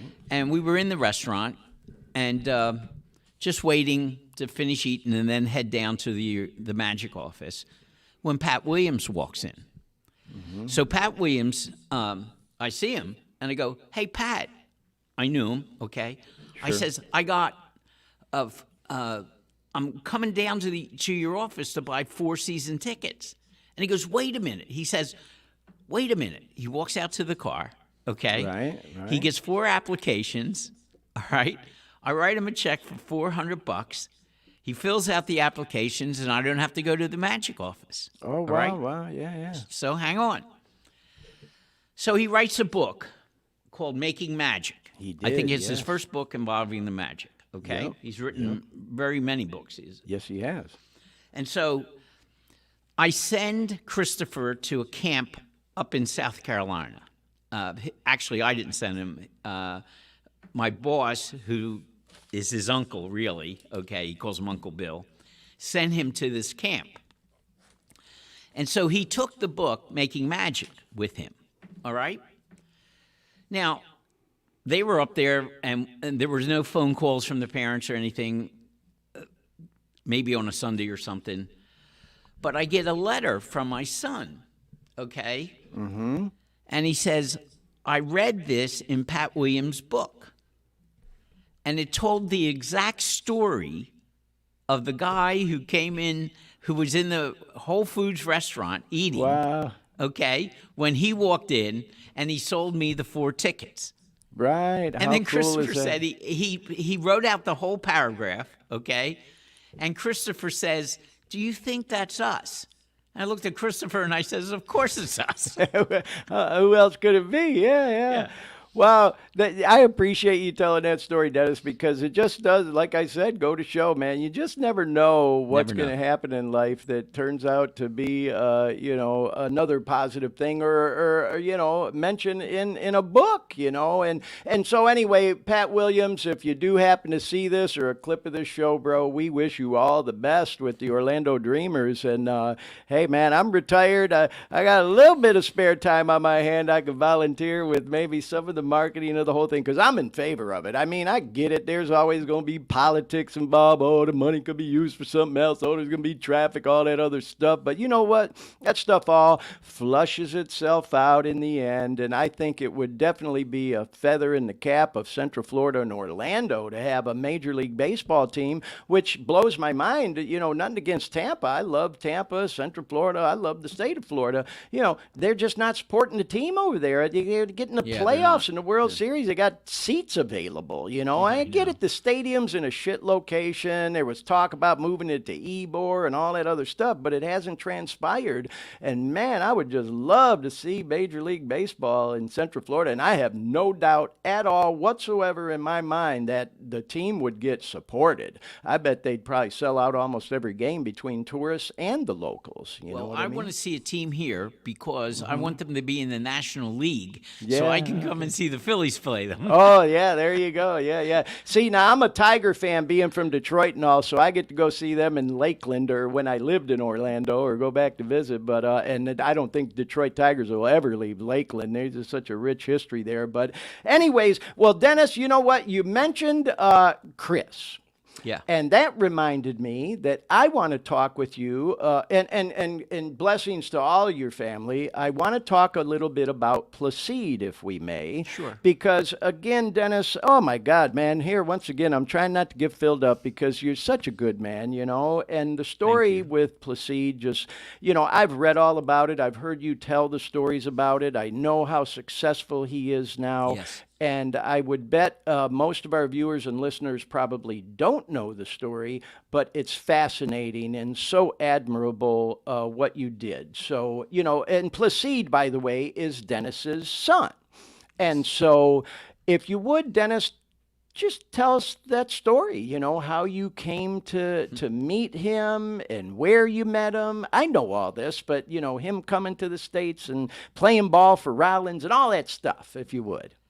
Well, you know, Glenn, that I love to travel, and I travel to exotic places all the time. And we're going to talk about a couple before we wrap up. But And go ahead. back in 1990, I forget when it was. I think it's 1992. I went. Dennis, I don't mean to interrupt you, but Dean, that was the last photo I sent you today. So go ahead, Dennis.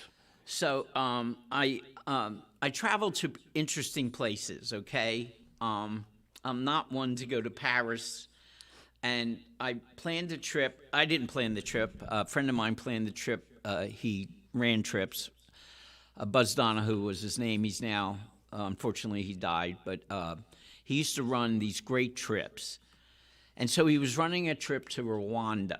Rwanda, yeah. Rwanda, of course, is in eastern central Africa, okay? And they were having a civil war there at the time. Yeah. But we went anyway, okay? And it was an amazing trip because we made it up as we went. There was nothing planned because Rwanda had no infrastructure at all, okay?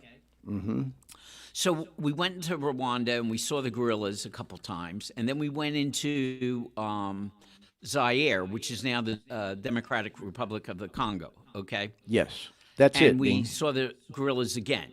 We saw them 5 times. I just think we outbribed everybody else who may have been looking for the gorillas because we kept getting to see them, okay? What year was this again, Dennis? I think 1992, okay? Yep. And so on the way, there's the picture. On the way back, okay, from the Congo, we went back into Rwanda, and we're all hungry, dirty, tired. We haven't bathed in 8 days, okay? We're wearing each other's clothes just to look different, okay? That was a joke, okay? But that's true. I get it. And so this kid, the one in the red shirt here, Okay. comes up to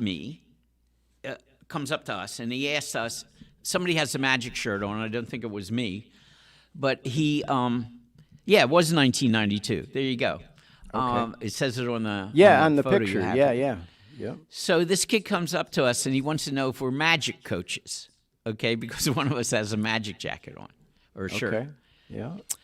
And we didn't lie to him. We told him we weren't. And he started talking to us, but he didn't speak English very well at all. I mean, it was pretty much non-existent. We kind of worked things out. He was 14 years old, okay? And he was 6'4". Wow. The gentleman next to me on the other side was 6'11". Wow. He was older, okay? And there was this basketball court that wasn't very proficient. It wasn't level. It didn't have any nets. No and they were nets playing in the basketball. rim, He walked yeah. over to see us. And so I took this picture. That's all. Little conversation because he couldn't speak English, and took the picture. I asked him where I should send it, and I sent it to him. And notwithstanding the fact that there was no infrastructure at all in Rwanda, he got the picture. He sent me back a thank you note, okay? And we didn't have internet at that time. We didn't have email or any of that. And I receive the letter that thanks me. Every time he would send me a letter, though, I would correct his English or tell him how to say what he tried to say. Right. Okay? Right. Yeah. Now, all those letters didn't get to each other, okay, because of the infrastructure. There was no infrastructure, okay? Right, But right. some of them did. So during the genocide, which 18 months passed, and we by didn't the hear way, I from don't him. mean to interrupt you, but if you're not familiar, folks, with what went on in Rwanda, they're saying that like 1 million people were in that genocide killed. So, yeah, I'm sorry, Dennis, but yeah, you're right, bro. It took balls to go over there during that time. That was a rough time over there. Yeah, and the Hutus and Tutsis, who were the two people who were the cultural subgroups. groups in Rwanda, were fighting, okay? Yep. Mm-hmm. So we didn't hear from him for 18 months. We did not. I thought he was dead, to be honest. Okay. Right. Right. And so all of a sudden we get this letter, okay, postmarked from New York, but it's in the par avion, by airmail with the red, white, and blue around. Sure, I know what you mean. And I see his handwriting, and so I open up the letter. It's in English, and it says, I gave this to a friend who was going to New York to post it to you. But I'm alive. I stayed in Kinshasa, the capital of the Democratic Republic, Zaire at the time, and he was alive. Okay? But because of all that English we went through with one another, right. He was working in the embassy, the U.S. Embassy. Wow. Or I don't know. Yeah, it was the U.S. Embassy in Kigali, like in the post office or something. Right. But he had a computer, and we could email one another at this point. Now, this is much later than 1992, okay? Right. How much later? Like a couple of years or? A couple of years, yeah, Okay. when he gets the job, okay? Yeah. Yep. So he sends me, one of the things that he sends me in an embassy envelope was a newspaper that was in English. And it was about, and on the front page, there was the picture of the Rwandan national team who had won the Central African Championship. And Basketball. Yes. And I read the article. It said that Muhizi was his last name, was the highest scorer and highest rebounder on the team. Okay?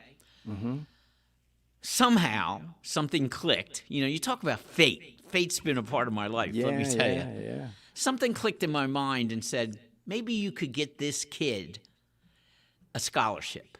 Right. Okay? So I went to Kirk Spira, who I knew, because I shouldn't say this. I won't. My business had things to do with some of the players. Hey, use some of your influence. There's nothing wrong with that. No. I was representing a kid or two on the team. Yeah, I get and I always did it under the QT, okay? Yeah. This is long enough now that I guess I can talk about it. Right. So he and I were friends. He appreciated what I had done, and I called him up and I says, "Look, would you talk to me?" And he thought, first of all, he thought somebody was in trouble, but then he said, "Do you want me to come down to your office?" I says, "No, I'm heading home. I'll stop at UCF." And I told him that I knew this kid that was on the Rwandan national team, but in the picture, I didn't know who he was because it's been several years now, okay? Right. He ended up being the tallest in the middle, okay? And so, but I didn't know who he was when I was talking to Kirk at Spiro at UCF. Sure. So Spiro says, "Get a tape if you can." And I emailed him, "Do you have a tape?" And he says, "Yes." And it was a highlight reel. Yeah, it was a European tape, but it was more of the team and not of him, so it didn't tell him too much. And he says, "By the way, how tall is this kid?" I didn't know how tall he was. Right. So I write back to him, "How tall are you?" 2.07 meters. Now, I travel. I know the metric system. Okay? And in my head, I go, he's 6'8". And then I wasn't sure, so I did it in pencil, and it came out to 6'9". Okay? Yeah. So I called Kirk up, and I said, because he had wondered how tall he was, I called him up and I said, Kirk, would you be interested in anybody 6'9"? And he says, I'm interested in everybody 6'9". Yeah, right. So Kirk set up 2 things where the high school students come to play in front of a lot of coaches. One was in Tampa, one was in Gainesville, and at the University of Florida. The other one was at the University of Tampa, where the coaches would look at all these highfalutin kids that really knew what they were doing, okay, from high school. Yeah. So he sets all that up for me, okay? So then I go to my wife, Mary, and I say, would you mind if we brought this kid here? And, of course, you know, she's my wife is the best thing in the world. Right. She says, no problem, you know, doesn't even think about it. And so I write Dennis up to one of his antics again. Yeah. No, and believe me, I thought this was a pipe dream. Okay, I thought even I thought this wouldn't happen. Okay, I was 99% sure it wouldn't happen. Okay, right, yeah. So I write to him. I says, how would you like to come to Orlando, come to the United States, and get a scholarship for college or by playing basketball at a college or university? Oh, man, I'm trying not to get filled up, bro. That's like the turning, you know, like you said, fate. I thought he would be amazed to get such a letter, okay? Yeah. So I get an answer. I can't. 2 words, I can't. I go, what do you mean you can't? Okay. He says if he was in a technical computer school. Right. Not a college, but just a school, okay? Sure. Yeah, trade and he school, says, whatever. if I leave the school, I'll lose the tuition, and I can't get back in. How much is the tuition? Yeah, right. $30. Oh, Lord, yeah. The next one was, I'll pay the effing $30. Right. And then what we did, I went to Mary and I says, let's bring him. He's going to come. And we brought him here for a month. He went up to Gainesville.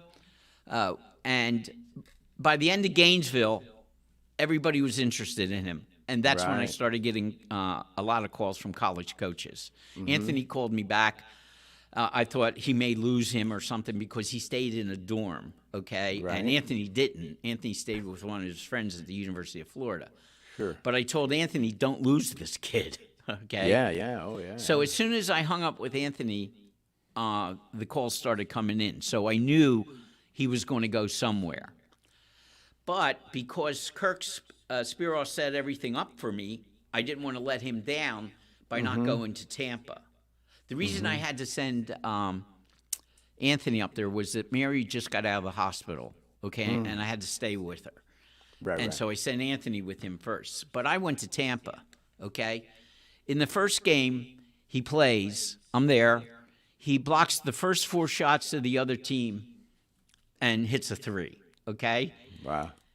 And I see this guy, very nattily attired guy, walking up to me, okay? It's the assistant coach at Rollins, Kyle Frakes. I don't know him, okay? Okay. So he walks up to me and he says to me, hi, I'm Kyle Frakes. I'm from Rollins College. We'll give him a 4-year scholarship right now. On the spot. That's what he says to me. And this is going to, if he listens to this podcast, he may be mad at me for this. Yeah. But I was thinking, hey, buddy, stand in line. I got all these offers already. Yeah, right. Okay? Yeah. But then I get a call from him and Tom Klusman, who I knew because I used to go to the basketball games at Rollins, okay? And he played at Rollins, and now he's the coach, okay? So he calls me and he says, Dennis, can you bring the kid over? And I said, sure. So I brought him over, and they loved him. I remember they had a conversation that I heard, and they said he's a little rough, but we can teach him. But he's 6'9", okay? Right. And so he's got skills, but it has to be developed into talent. He's got the raw skills. Yeah, he had the skills. There's no question about that, okay? Yep. So we arranged it so that he came over and he showed off for them. And I think he picked Rollins because there were a lot of other offers. I think he picked Rollins because it may have been close to us where we were. Well, and if I may, not to interrupt you, this is a great story, Dennis, which I know the story, but I thought our listeners, our viewers would just be fascinated to hear it. You know, for those who don't know, Rollins College in Central Florida is, oh my God, the campus there is just so beautiful. It is a private school. It's not a public university. They may get some subsidization. I don't know all the inner workings of it. Yeah, they're private. But it's private. And it's a beautiful school. Oh, yeah, it's considered one of them high and one of the best in the country. In the country. When I first get a quick story off topic, you know, when I first got to Orlando, Dennis, I volunteered just to get on the air at the Rollins College radio station, which is still a thing, WPRK, the best I've been on it. basement radio. Yeah, I used to read the news in the morning during all these different people's music shows. I would do like drop-ins and stuff, and some of them guys went on to be pretty big. You remember Drew Garabo? He was on Real Radio in Orlando, and I think he's still on a station in Tampa. But I used to read the news during his thing. And so anyway, a few people from that station went on from my time during the early 90s to really make a name for themselves. And so anyway, I got real familiar with that campus during that time, and eventually I got a job out of working at PRK. But I was going to mention, you know what came to mind about that school too, is you may have picked up on this, Dennis, Paul McCartney's daughter, the Beatle, Paul McCartney's daughter went there, and he did this like pop-up appearance there where he went to this music class or whatever kind of class it was. I think it was a music class, and talked to people about, different things and life experiences, but he couldn't announce it because it would have been a crazy, everybody would have come. Yeah. But to give our viewers and listeners the idea of what type of school it is, so I'm not surprised he picked Rollins. And again, like you said, it's right in your own backyard and close to you, so. But let me tell you the end of the story, which is the best part. Yeah, that's the thing. Okay. Yeah. So, in the beginning, he was not able to come up with a high school transcript because everything was destroyed in Rwanda. Okay? Yeah. So he started school on my nickel. Okay? Right. But he had to stay at my house because he wasn't on scholarship yet. He still had to go back and forth to school. Mm-hmm. So I tell him, sign up for one course. Now, he doesn't know that I'm responsible for this. I guess he thinks the school's paying for it. And he signs up for 2 courses, okay? 2 courses are expensive at Rollins. Yeah, 1 course is, sure. okay? Yeah. So I say, okay, fine. Don't say anything to him. Never did. If he watches this podcast, he'll know now. But he gets 2 A's. Mm-hmm. So when the grades came in, I asked him, how did you do? And he wouldn't tell me because he thought he would be bragging. This kid is nothing like me. Yeah. So you're like, patronize me. Yeah, patronize me. So I say, all right, we still don't have the NCA agreeing with us. Right. So I said, sign up for 2 more courses. Okay? Signs up for 3. I remember I went to my banker. I talked to him a little bit. And he says, and he signs up for 3, okay? And he's complaining about having to take an English literature course. Okay. Which is probably as foreign as you can get to him, okay? Yeah. How'd you do at the end of the semester? 3 A's. Wow. Okay? Yeah. It didn't end there. Finally, the NCAA approves him, okay? He starts living at school, going to school, and they're paying. Mm-hmm.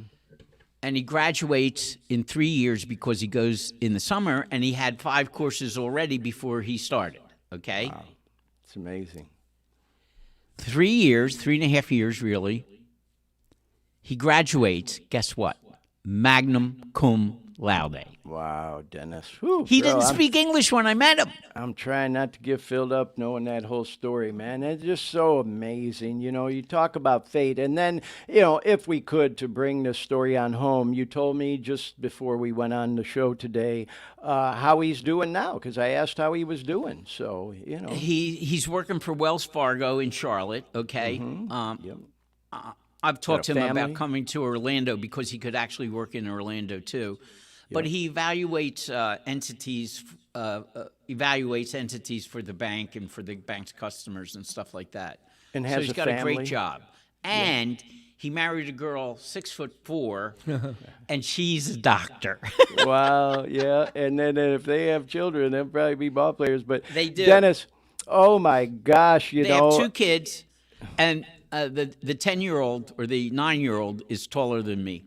There you go. See? Yeah. So they got children who are going to be tall and could end up becoming ball players or athletes too. You know, Dennis, it just goes to show, man, I just love you to death, bro. And I know so many other people that do as well because of the types of things you do, like the story that you just described. And I know that's just one. You know what I mean? I was sitting here thinking to myself, it reminded me in a way. There's a current event, a movie that's really popular right now called The Covenant. It's called Guy Ritchie's The Covenant, and it stars this guy Jake Gyllenhaal, who's a real famous actor.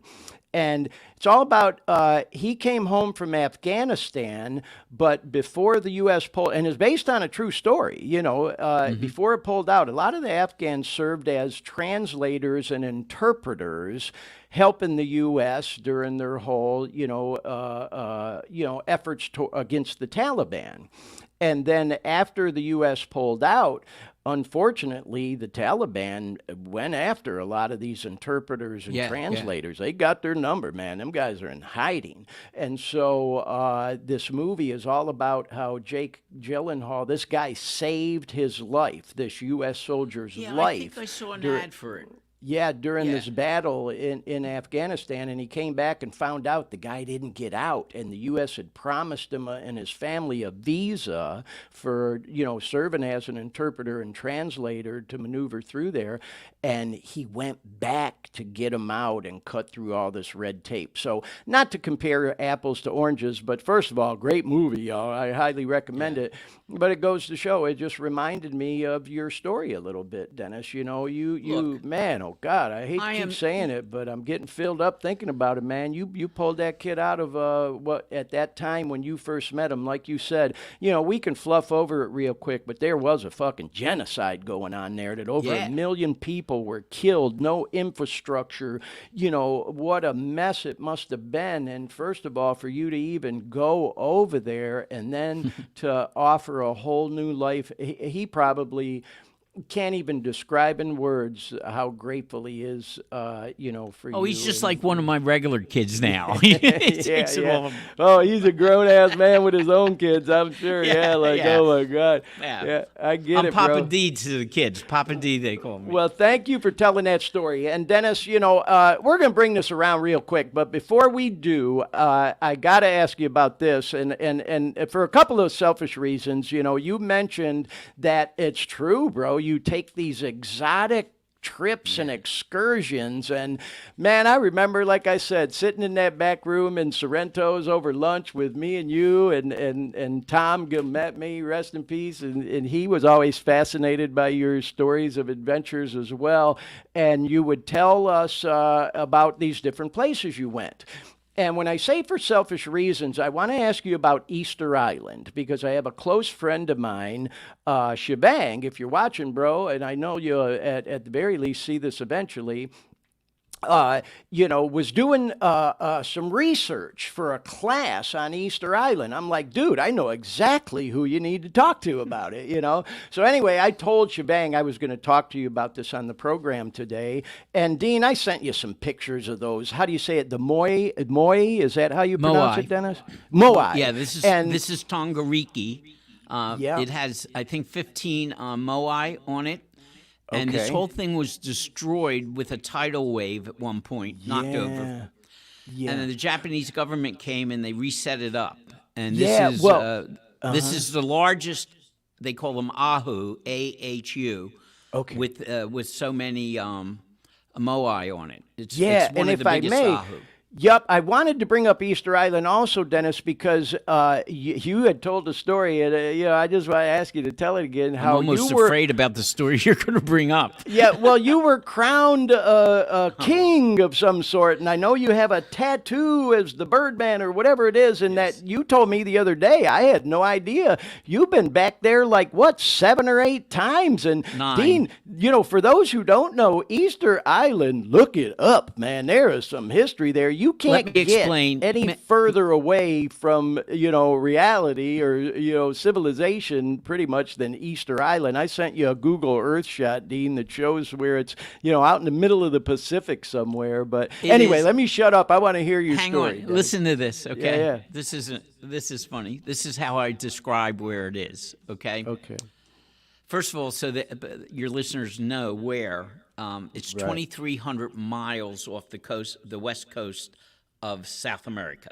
Okay. 2,300 miles. Yep. And then it's 2,500 miles from Tahiti.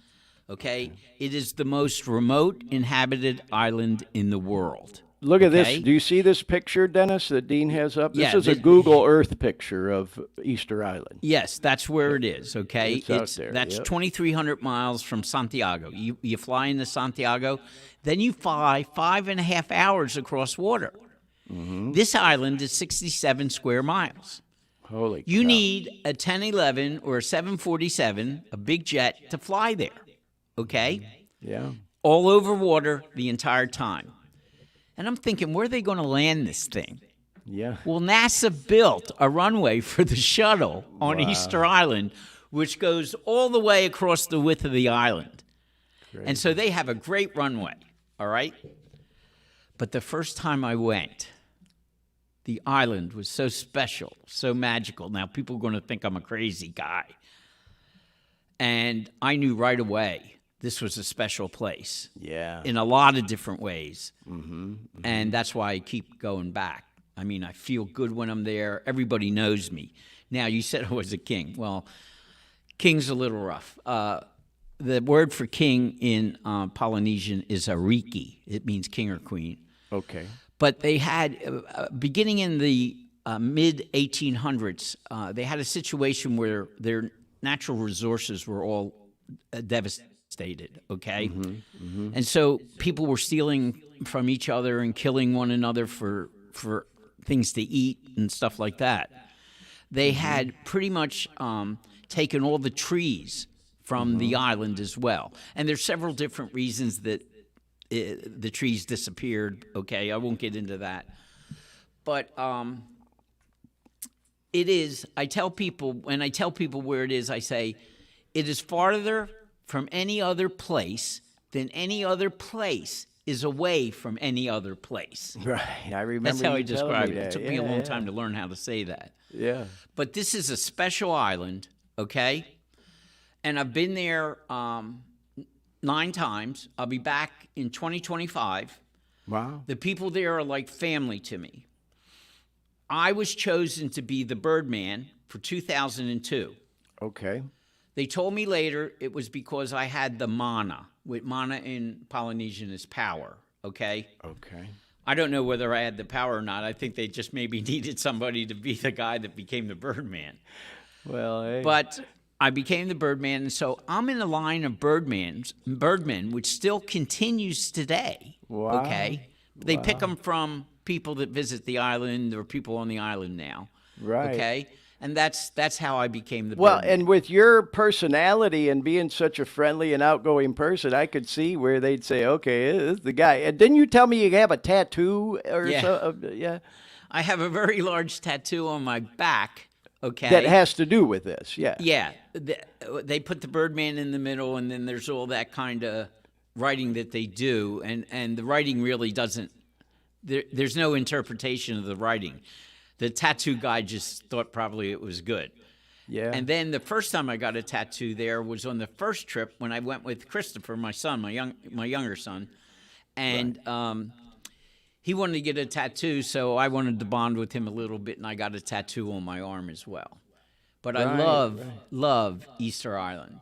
Well, I can't thank you enough for telling that story, Dennis. And I'm going to tell you something. I don't even know if you know this, bro. It's like I remember you telling that story to me and Tom for the first time. And I remember Tom saying to you, God, Dennis, how do you do it, man? You go to all these cool-ass places and these exotic locations.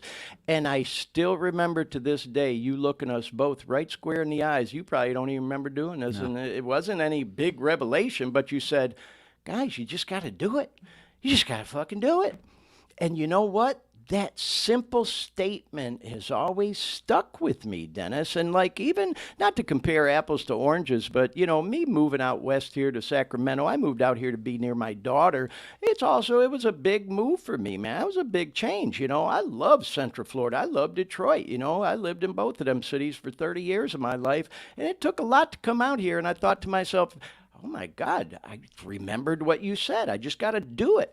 You know, and I did it, and it's all working out. I'm living my best life, bro. It couldn't, you know, you talk about fate, you know, I feel like I'm right where I'm supposed to be. So the point I'm making, bro, is you inspire more people than I think you even realize with, you know, the things you do and say. You but know? Look, so it benefits me. You have to understand that all this travel, number one, makes me smarter. Yeah, makes me learn about different cultures.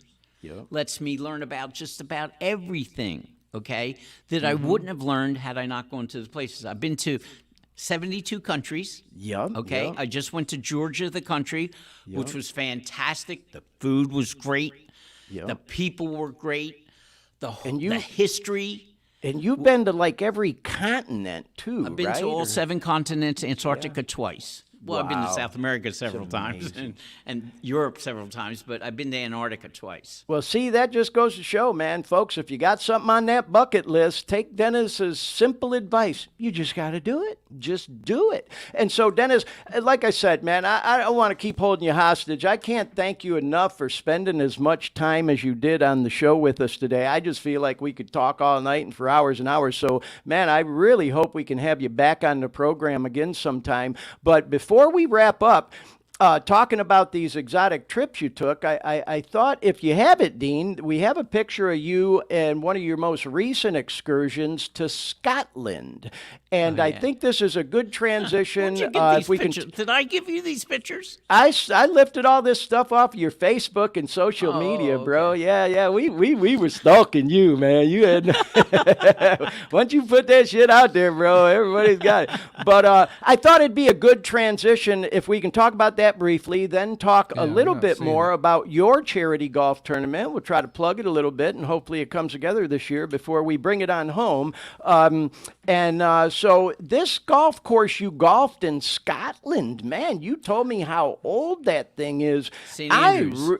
I'm big on like vibes and energy, Dennis. It's just something I really believe in. And oh my God, the vibes and energy that there must be around on that golf course, kind of amazing. Didn't you tell me it's been around since like 1600 or something? Yeah, it's the first golf course. Before I played golf on that course, I played golf on the 5th oldest and the 7th oldest golf course in the world. But this is the oldest. This is the most renowned.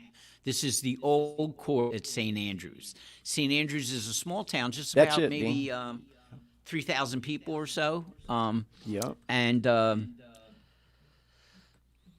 it's got this guy. Yeah, look at that. Yeah, look how skinny I got. You were slim. Yeah, these are the guys. Now, this is Todd Morgan. He set up the trip because he knew the gentleman in the light blue shirt who was a member. His father was a member, okay? Wow. His grandfather was a member. And Todd knew this guy. This guy gets us on because it takes a year to get on usually, okay? Oh, right. I can imagine, yeah. And so my caddy, who I'm standing right next to, I'm in the green shirt there, and the caddy, he was a professional soccer player for Scotland. And he did this to make extra money. Now, they make good money because the tip you give them is pretty big. Oh, I can imagine. It costs a lot of money to get onto this thing. Yeah. But it actually cost us less because we were with a member. Right. Okay, and that's how we got on. And I thank Todd and his wife, Shelley, for setting up this whole trip. And so we all played. We had a great day. It never rained. It rains a lot in Scotland, but it never rained that day. Great. And we had a great time. And these caddies were just wonderful to us. They really made it easy for us. You know, I was kind of thinking, oh, will I play well and all that? And then once I was with them, I didn't have any problems or fears of doing anything wrong. Right. Yeah. So how did you golf that day? Just out of curiosity. Well, I'm going to actually lie about that. I golfed very, very well. Yeah. Had a couple mulligans in there, right? Well, Dennis, thank you for sharing that story, you know. But again, it's a great example of how, man, you just, you know, like you said, you just got to do it, you know. Not to sound morbid, man, but life can be so short. God, it can end at the snap of a finger. And so I just think it's fascinating, all the cool stuff that you've done, man, you know. And it like I said, it's inspiring to me. And then, if we may, Dean, I don't know, you know, if you might be able to bring it up again or not, that picture of us at Dennis's golf tournament again, just to, you know, show a photo again.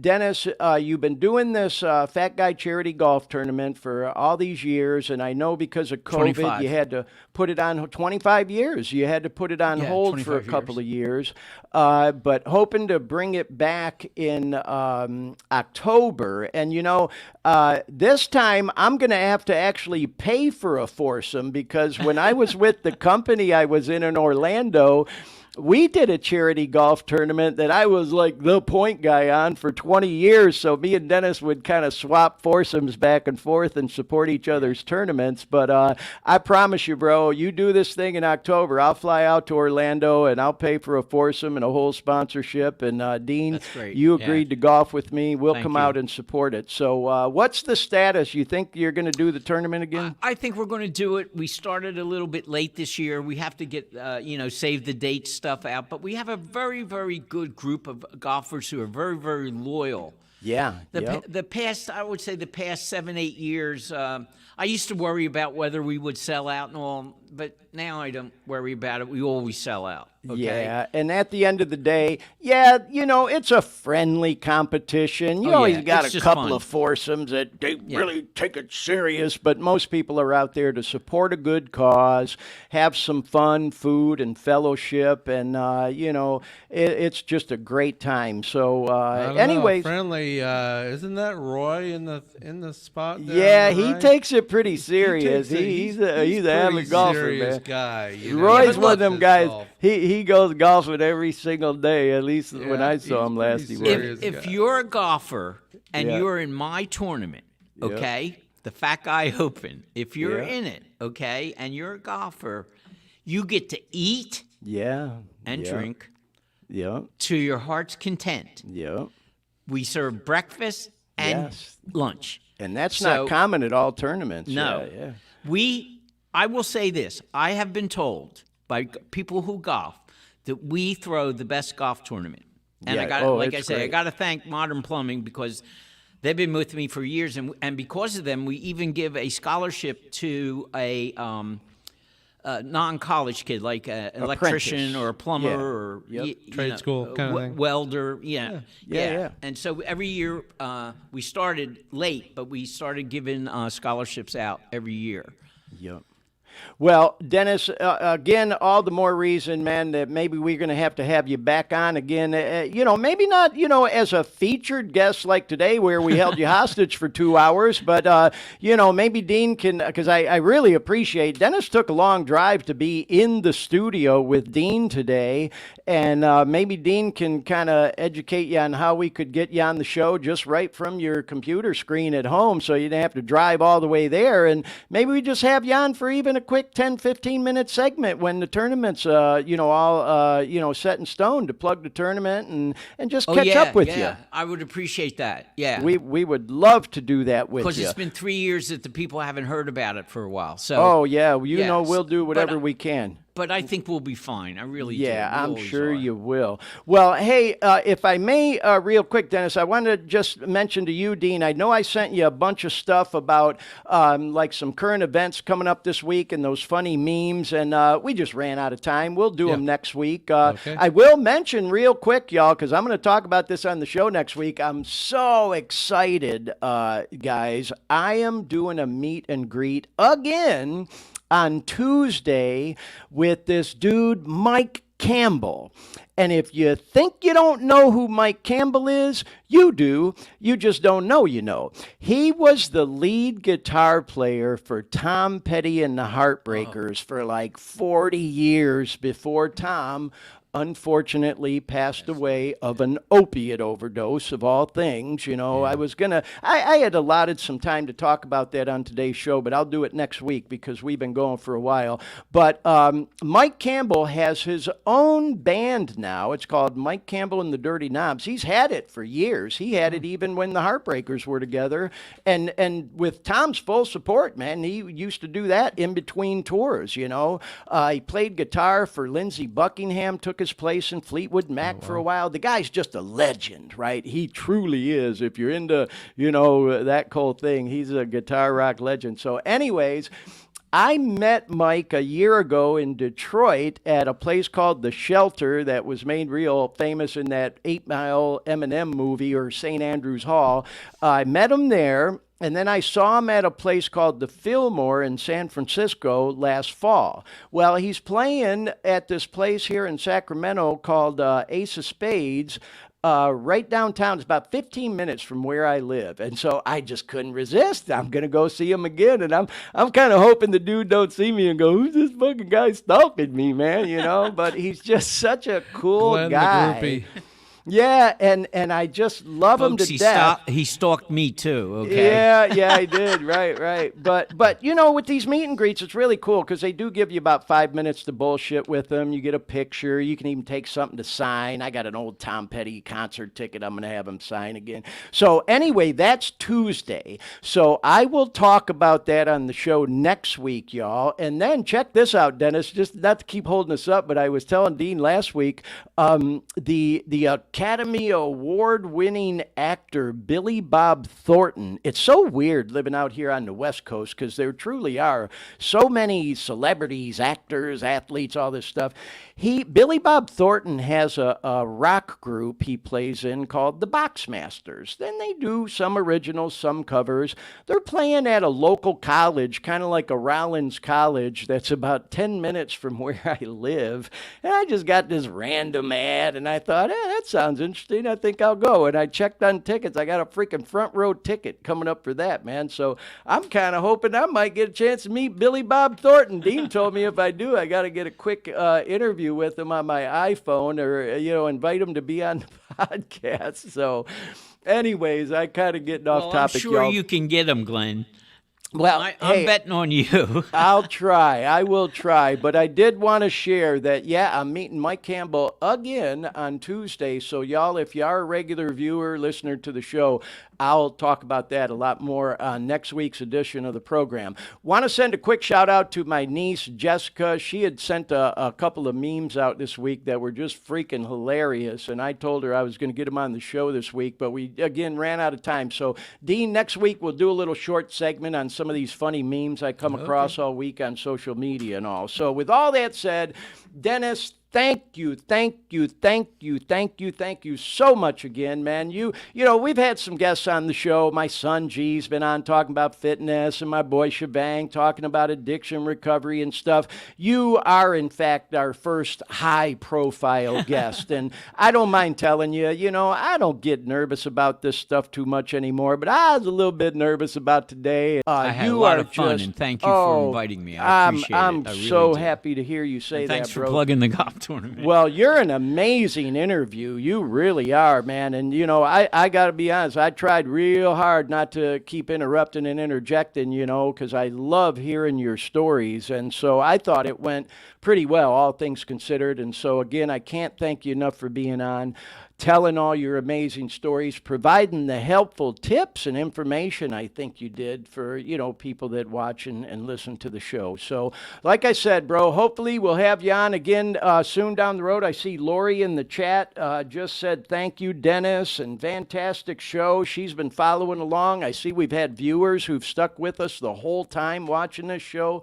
Thank you to all of y'all. And for anybody who may come across the recorded version of the show, we appreciate y'all tuning in as well. And with all that said, you missed Eric chatting in too. Eric Taylor. And Eric too. No, I said hi to Eric earlier, but hey, what's up, Eric? Thank you for watching. Yeah, you know, like I said, man, we have people coming from all over on this show, Dennis. It really blows my mind. So thank you for making it a fantastic show, as Lori just said. And like I mentioned, bro, I look forward to seeing you hopefully in October at your charity golf tournament and having you back on the show as a guest hopefully soon as well. Anything you want to add before we wrap up, Dennis? Well, I just want to say hello to somebody. Okay, my wife is recovering from double knee surgery. Oh, yeah. She's doing great. I just wanted to make a shout out to her and the kids. Mary. Yeah. And my grandkids, Leah and Elijah. They're P's kids. My kids are still bachelors. Okay, my other kids, I should say. Yeah. And I'd like to, because you put some pictures of her up, the lovely Hannah, who is my dance partner. And she and her husband, okay, just had a baby boy, Adam. Oh, congrats. So I'm going to say hello to Adam. Yeah. Well, you know what, Dennis? That's the beauty of doing these podcasts and, you know, on the platforms we're on. Like I told you before we started, hey, man, we go as long as we feel like till we run out of gas. It's not like we got to stop for commercial break or be done in this amount of time or take a traffic report. We just do whatever the hell we want. When I leave here, I'm going to have to change planes to get to Chuliota. Oh, right. Yeah. Well, once again, thank you so much, Dennis. Dean, anything you want to add before we wrap up, bro? No, it's fun. It was a lot of fun catching Wasn't up. this a and great thanks show? for all your help, Dean. I appreciate it. No problem. Yes, Dean, as always, thank you so much, man, for all your work behind the scenes and getting all them photos up and all that other stuff. I appreciate it. So let me just go ahead and say, for anyone who does come across this program, anybody who's stuck with us all the way through, if you are struggling with an opiate addiction or any drug addiction for that matter, we hope we helped you fill a couple hours. If you're going through withdrawals, climbing the walls, that's one of my sincere hopes, because I know that clock, it ticks like a snail's pace when you're going through withdrawals, just wanting it to lift from you and get through it. So again, we hope we talked about some practical ideas, some potential solutions to some things, you know, from a variety of different angles today, even from a legal perspective. So we really, really hope that you enjoyed the program today. Stick with it. Keep fighting the good fight, y'all. Thanks again, Dennis. Thanks again, Dean. And we'll see you next time on the Dare Me podcast.